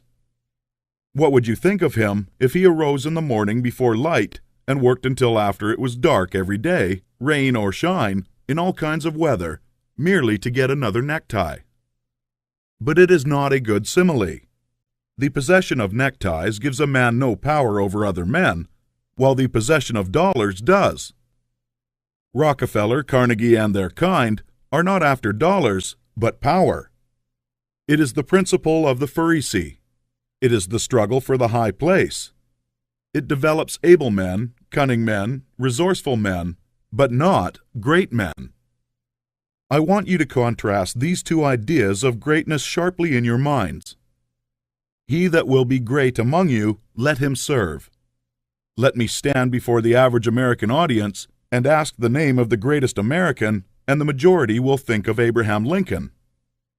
And is this not because in Lincoln, above all other men who have served us in public life, we recognize the spirit of service? Not servility, but service. Lincoln was a great man because he knew how to be a great servant. Napoleon, able, cold, selfish, seeking the high places, was a brilliant man. Lincoln was great. Napoleon was not. The very moment you begin to advance and are recognized as one who is doing things in a great way, you will find yourself in danger. The temptation to patronize, advise, or take upon yourself the direction of other people's affairs is sometimes almost irresistible. Avoid, however, the opposite danger of falling into servility or of completely throwing yourself away in the service of others. To do this has been the ideal of a great many people. The completely self-sacrificing life has been thought to be the Christ-like life because, as I think, of a complete misconception of the character and teachings of Jesus. I have explained this misconception in a little book that I hope you may all sometime read, A New Christ. Thousands of people imitating Jesus, as they suppose, have belittled themselves and given up all else to go about doing good, practicing an altruism that is really as morbid and as far from great as the rankest selfishness. The finer instincts which respond to the cry of trouble or distress are not by any means all of you. They are not necessarily the best part of you. There are other things you must do besides helping the unfortunate, although it is true that a large part of the life and activities of every great person must be given to helping other people. As you begin to advance, they will come to you. Do not turn them away, but do not make the fatal error of supporting that the life of complete self-abnegation is the way of greatness. To make another point here, let me refer to the fact that Swedenborg's classification of fundamental motives is exactly the same as that of Jesus. He divides all men into two groups, those who live in pure love and those to live in what he calls the love of ruling for the love of self. It will be seen that this is exactly the same as the lust for place and power as the Pharisees. Swedenborg saw this selfish love of power as the cause of all sin. It was the only evil desire of the human heart from which all other evil desires sprang. Over against this, he places pure love. He does not say love of God or love of man, but merely love. Nearly all religionists make more of love and service to God than they do of love and service to man. But it is a fact that love to God is not sufficient to save a man from the lust for power, for some of the most ardent lovers of the deity have been the worst of tyrants. Lovers of God are often tyrants, and lovers of men are often meddlesome and officious. Chapter 19. A View of Evolution.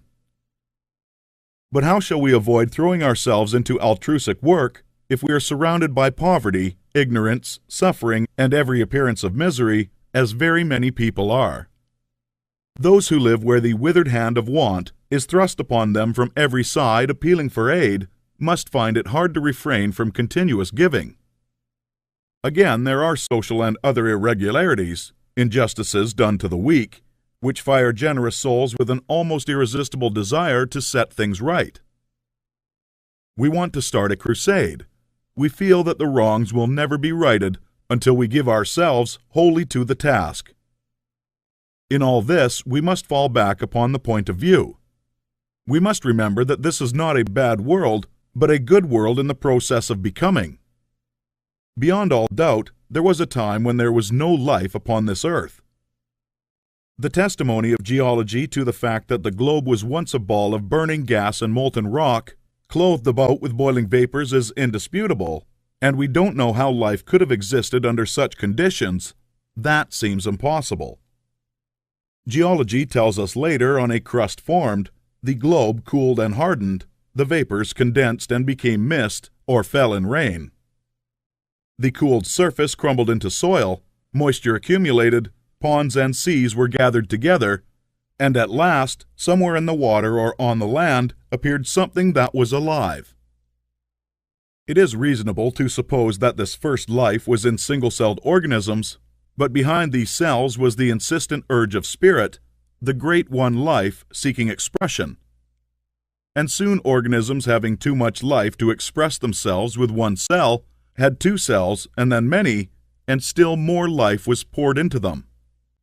Multiple-celled organisms were formed, plants, trees, vertebrates, and mammals, many of them with strange shapes, but all were perfect after their kind, as everything is that God makes. No doubt there were crude and almost monstrous forms of both animal and plant life, but everything filled its purpose in its day, and it was all very good. Then another day came, a great day of evolutionary process, a day when the morning stars sang together and the sons of God shouted for joy to behold the beginning of the end. For man, the object aimed at from the beginning, had appeared upon the scene. An ape-like being, little different from the beasts around him in appearance, but infinitely different capacity for growth and thought. Art and beauty, architecture and song, poetry and music, all these were unrealized possibilities in that ape-man's soul. And for his time and kind, he was very good. It is God that works in you, to will and to do of his good pleasure, says St. Paul. From the day the first man appeared, God began to work in men, putting more and more of himself into each succeeding generation, urging them on to larger achievements and to better conditions, social, governmental, and domestic. Those who, looking back into ancient history, see the awful conditions which existed, the barbarities, idolatries, and sufferings, and reading about God in connection with these things are disposed to feel that he was cruel and unjust to man, should pause to think. From the ape-man to the coming Christ-man, the race has had to rise, and it could only be accomplished by the successive unfolding of the various powers and possibilities latent in the human brain. God desired to express himself, to live in form, and not only that, but to live in a form through which he could express himself on the highest moral and spiritual plane. God wanted to evolve a form in which he could live as a God and manifest himself as a God. This was the aim of the evolutionary force. The ages of warfare, bloodshed, suffering, injustice, and cruelty were tempered in many ways with love and justice as time advanced, and this was developing the brain of man to a point where it should be capable of giving full expression to the love and justice of God. The end is not yet. God aims not at the perfection of a few choice specimens for exhibition, like the large berries at the top of the box, but at the glorification of the race. The time will come when the kingdom of God shall be established on earth, the time foreseen by the dreamer of the Isle of Patmos, when there shall be no more crying, neither shall there be any more pain, for the former things are all passed away, and there shall be no night there. Chapter 20. Serving God. I have brought you thus far through the 2 preceding chapters with a view to finally settling the question of duty. This is one that puzzles and perplexes very many people who are earnest and sincere, and gives them a great deal of difficulty in its solution. When they start out to make something of themselves and to practice the science of being great, they find themselves necessarily compelled to rearrange many of their relationships. There are friends who perhaps must be alienated. There are relatives who misunderstand and who feel that they are in some way being slighted. The really great man is often considered selfish by a large circle of people who are connected with him and who feel that he might bestow upon them more benefits than he does. The question at the outset is my duty to make the most of myself regardless of everything else? Or shall I wait until I can do so without any friction or without causing loss to anyone? This is the question of duty to self versus duty to others. One's duty to the world has been thoroughly discussed in the preceding pages, and I give some consideration now to the idea of the duty to God. An immense number of people have a great deal of uncertainty, not to say anxiety, as to what they ought to do for God. The amount of work and service that is done for him in these United States in the way of church work and so on is enormous. An immense amount of human energy is expended in what is called serving God. I propose to consider briefly what serving God is and how a man may serve God best, and I think that I should be able to make plain that the conversational idea as to what constitutes service to God is all wrong. When Moses went into Egypt to bring out the Hebrews from bondage, his demand upon Pharaoh in the name of the deity was, "Let the people go that they may serve me." He led them out into the wilderness and there instituted a new form of worship which has led many people to suppose that worship constitutes the service of God, although later God himself distinctly declared that he cared nothing for the ceremonies, burnt offerings, or oblation, and the teaching of Jesus, if rightly understood, would do away with organized temple worship altogether. God does not lack anything that men may do for him with their hands or body or voices.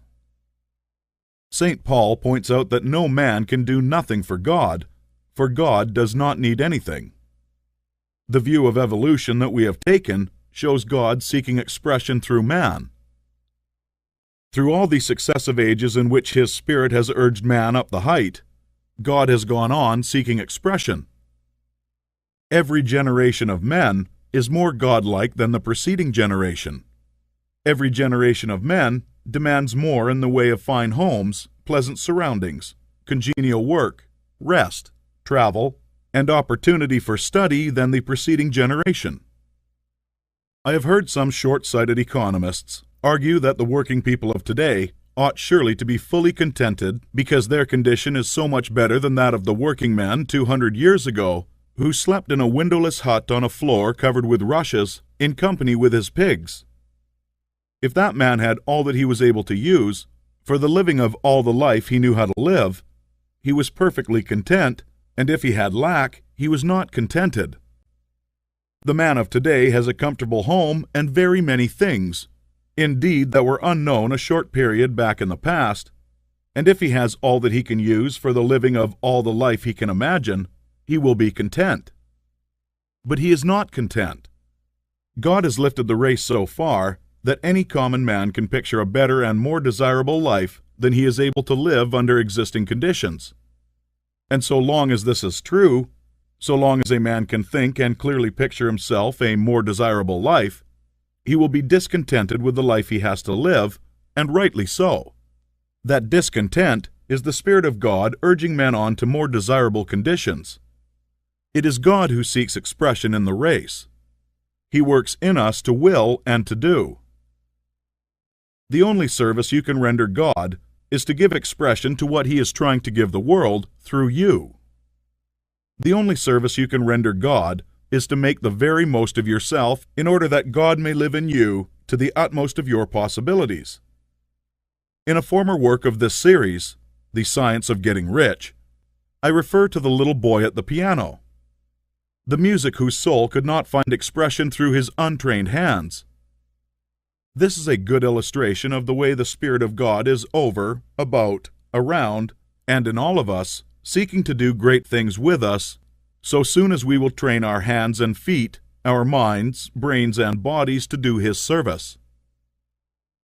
Your first duty to God, to yourself, and to the world is to make yourself as great a personality in every way as you possibly can. And that, it seems to me, disposes of the question of duty. There are one or two other things that might be disposed of in closing this chapter. I have written of opportunity in a preceding chapter. I have said in a general way that it is within the power of every man to become great, just as in The Science of Getting Rich, I declared that it is within the power of every man to become rich. But these sweeping generalizations need qualifying. There are men who have such materialistic minds that they are absolutely incapable of comprehending the philosophy set forth in these books. There is a great mass of men and women who have lived and worked until they are particularly incapable of thought along these lines, and they cannot receive the message.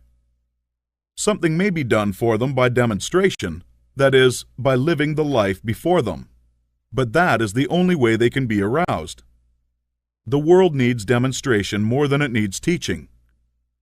For this mass of people, our duty is to become as great in personality as possible in order that they may see and desire to do likewise. It is our duty to make ourselves great for their sakes, so that they may help prepare the world that the next generation shall have better conditions for thought. One other point. I am frequently written to by other people who wish to make something of themselves and to move out into the world, but who are hampered by home ties, having others more or less dependent upon them, who they fear would suffer if left alone. In general, I advise such people to move out fearlessly and to make the most of themselves. If there is a loss at home, it will only be temporary and apparent, For in a little while, if you follow the leading of Spirit, you will be able to take better care of your dependents than you have ever done before. Chapter 21. A Mental Exercise. The purpose of mental exercises must not be misunderstood. There is no virtue in charms or formulated strings of words. There is no shortcut to development by repeating prayers or incantations. A mental exercise is an exercise, not in repeating words, but in the thinking of certain thoughts. The phrases that we repeatedly hear become convictions, as Goethe says, and the thoughts that we repeatedly think become habitual and make us what we are. The purpose in taking a mental exercise is that you may think certain thoughts repeatedly until you form a habit of thinking of them. Then they will be your thoughts all the time. Taken in the right way and with an understanding of their purpose, mental exercises are of great value, but taken as most people take them, they are worse than useless. The thoughts embodied in the following exercises are the ones you want to think. You should take the exercise once or twice daily, but you should think the thoughts continuously. That is, do not think them twice a day for a stated time, then forget them until it is time to take the exercise again. The exercise is to impress you with the material for continuous thought. Take a time when you can have from 20 minutes to half an hour secure from interruption, and proceed first to make yourself physically comfortable. Lie at ease in a Morris chair or on a couch or in bed. It is best to lie flat on your back. If you have no other time, take the exercise on going to bed at night and before rising in the morning. First, let your attention travel over your body from the crown of your head to the soles of your feet, relaxing every muscle as you go. Relax completely. And next, get physical and other ills off your mind. Let the attention pass down the spinal cord and out over the nerves to the extremities, and as you do so, think, "My nerves are in perfect order all over my body. They obey my will, and I have great nerve force." Next, bring your attention to the lungs and think, "I am breathing deeply and quietly, and the air goes into every cell of my lungs, which are in perfect condition. My blood is purified and made clean." Next, to the heart. "My heart is beating strongly and steadily, and my circulation is perfect, even to the extremities." Next, to the digestive system. "My stomach and bowels perform their work perfectly. My food is digested and assimilated, and my body rebuilt and nourished. My liver, kidneys, and bladder each perform their several functions without pain or strain. I am perfectly well. My body is resting, my mind is quiet, and my soul is at peace. I have no anxiety over financial or other matters. God, who is within me, is also in all things I want, impelling them toward me. All I want is already given to me. I have no anxiety about my health, for I am perfectly well. I have no worry or fear whatever. I rise above all temptation to moral evil. I cast out all greed, selfishness, and narrow personal ambition. I do not hold envy, malice, or enmity toward any living soul. I will follow no course of action which is not in accord with my highest ideals. I am right, and I will do right. Viewpoint. All is right with the world. It is perfect and advancing to completion. I will contemplate the facts of social, political, and industrial life only from this high viewpoint. Behold, it is all very good. I will see all human beings, all my acquaintances, friends, neighbors, and the members of my own household in the same way. They are all good. Nothing is wrong with the universe. Nothing can be wrong but my own personal attitude, and henceforth I keep that right. My whole trust is in God. Consecration. I will obey my soul and be true to that within me that is highest. I will search within for the pure idea of right in all things, and when I find it, I will express it in my outward life. I will abandon everything I have outgrown for the best I can think. I will have the highest thoughts concerning all my relationships, and my manner and action shall express these thoughts. I surrender my body to be ruled by my mind. I yield my mind to the dominion of my soul, and I give my soul to the guidance of God. Identification. There is but one substance and source, and of that I am made with it, and I am one. It is my Father. I proceeded forth and came from it. My Father and I are one, and my Father is greater than I, and I do His will. I surrender myself to conscious unity with pure spirit. There is but one, and that one is everywhere. I am one with the eternal consciousness. Idealization. Form a mental picture of yourself as you want to be, and at the greatest height your imagination can picture. Dwell upon this some little time, holding the thought, "This is what I really am. It is a picture of my own perfect, and advancing to completion." I will contemplate the facts of social, political, and industrial life only from this high viewpoint. Behold, it is all very good. I will see all human beings, all my acquaintances, friends, neighbors, and the members of my own household in the same way. They are all good. Nothing is wrong with the universe. Nothing can be wrong but my own personal attitude, and henceforth I keep that right. My whole trust is in God. Realization. I appropriate myself the power to become what I want to be, and to do what I want to do. I exercise creative energy. All the power there is mine. I will arise and go forth with power and perfect confidence. I will do mighty works in the strength of the Lord, my God. I will trust and not fear, for God is with me. Chapter 22. A summary of the science of being great. All men are made of the one intelligent substance, and therefore all contain the same essential powers and possibilities. Greatness is equally inherent in all, and may be manifested by all. Every person may become great. Every constituent of God is a constituent of man. Man may overcome both heredity and circumstances by exercising the inherent creative power of the soul. If he is to become great, the soul must act and must rule the mind and the body. Man's knowledge is limited, and he falls into the error through ignorance. To avoid this, he must connect his soul with the universal spirit.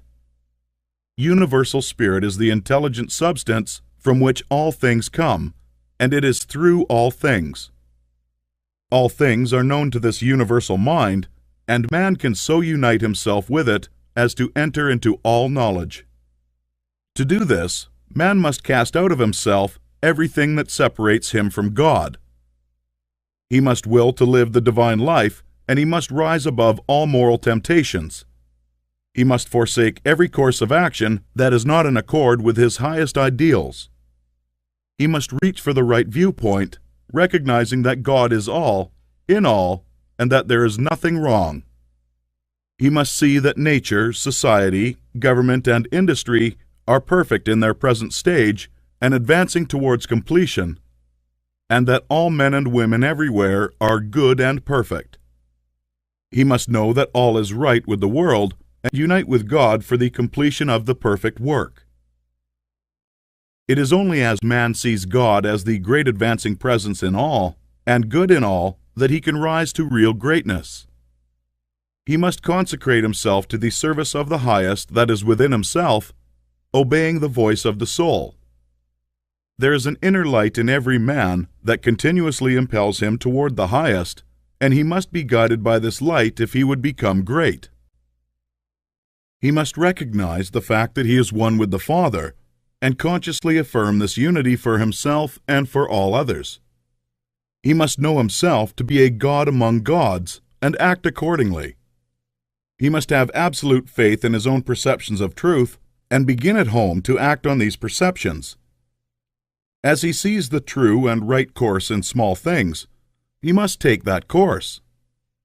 He must cease to act unthinkingly and begin to think, and he must be sincere in his thought.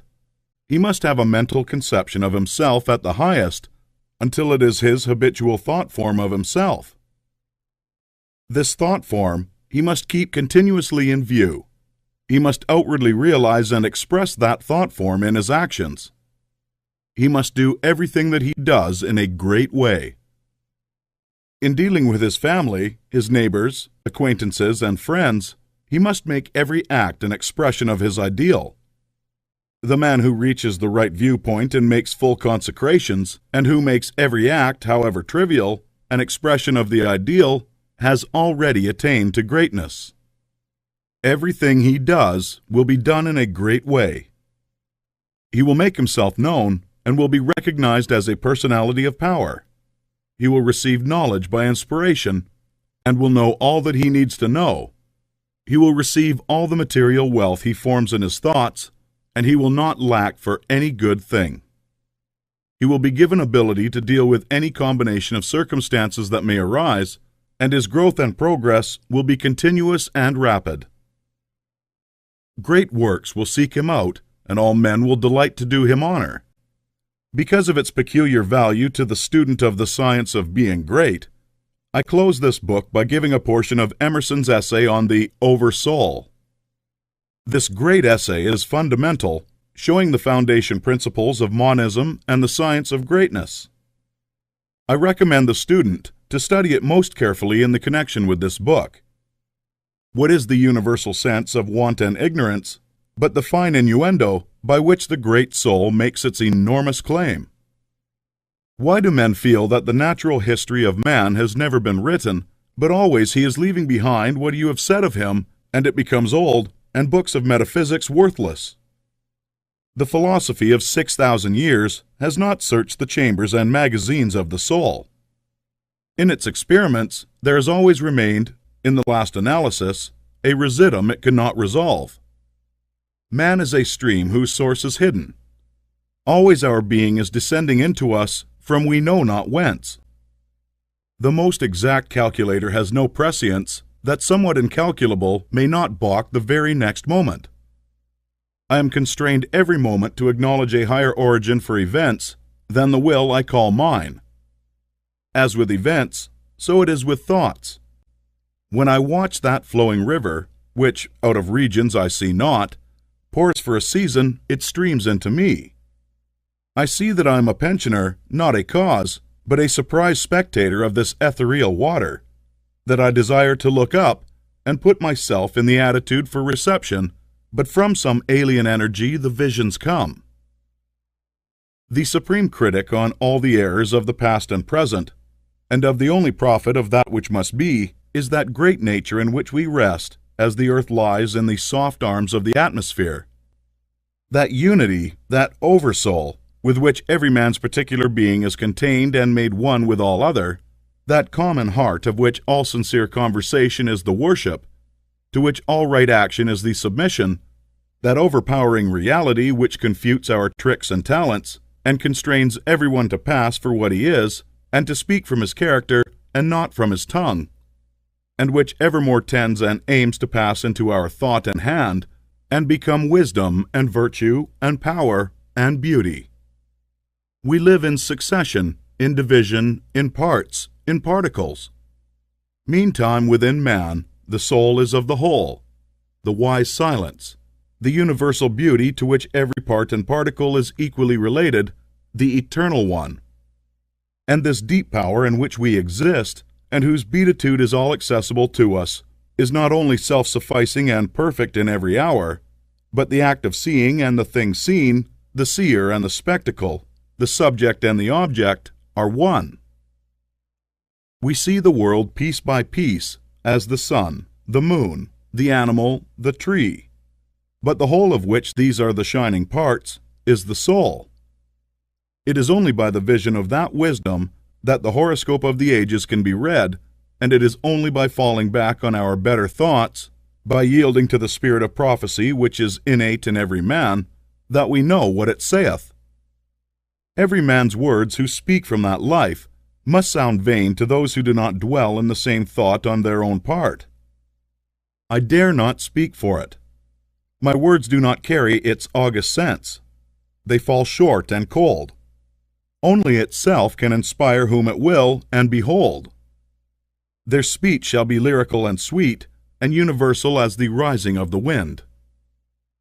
Yet I desire, even by profane words, if sacred I may not use to indicate the heaven of this deity, and to report what hints I have collected in the transcendent simplicity and energy of the highest law.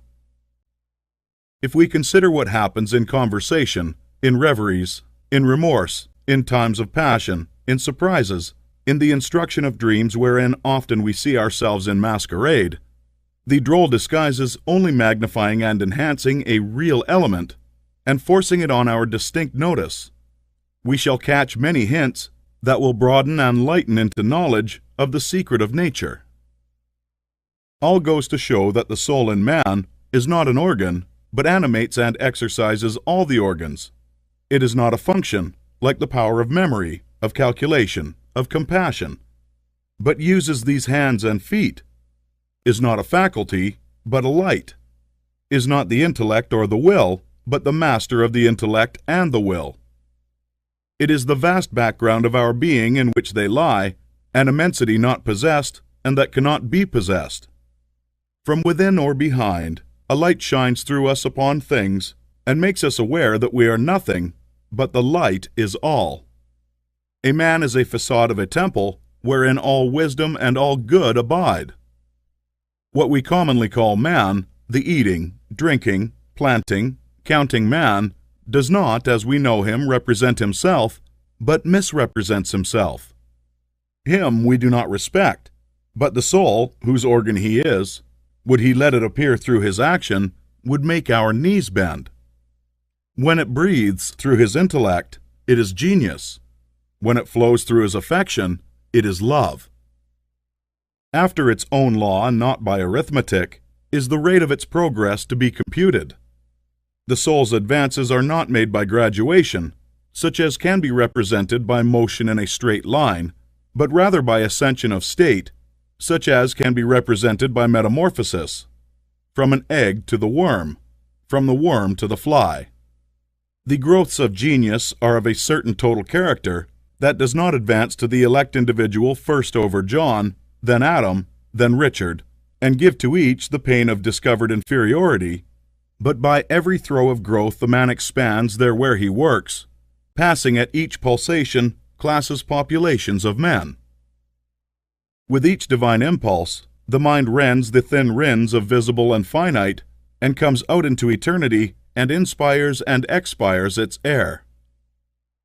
This is the law of moral and of mental gain. The simple rise, as by specific levity, not into a particular virtue, but into the region of all the virtues. They are in the spirit that contains them all. The soul is superior to all the particulars of merit. The soul requires purity, but purity is not it. Requires justice, but justice is not that. Requires beneficence, but is somewhat better. So that there is a kind of descent and accommodation felt when we leave speaking of moral nature to urge a virtue which it enjoins. For to the soul in her pure action, all the virtues are natural and not painfully acquired. Speak to his heart, and the man becomes suddenly virtuous. Within the same sentiment is the germ of intellectual growth, which obeys the same law. Those who are capable of humility, of justice, of love, of aspiration, are already on a platform that commands the sciences and arts, speech and poetry, action and grace. For whoso dwells in this mortal beatitude does already anticipate those special powers which men prize so highly, just as love does justice to all the gifts of the object beloved.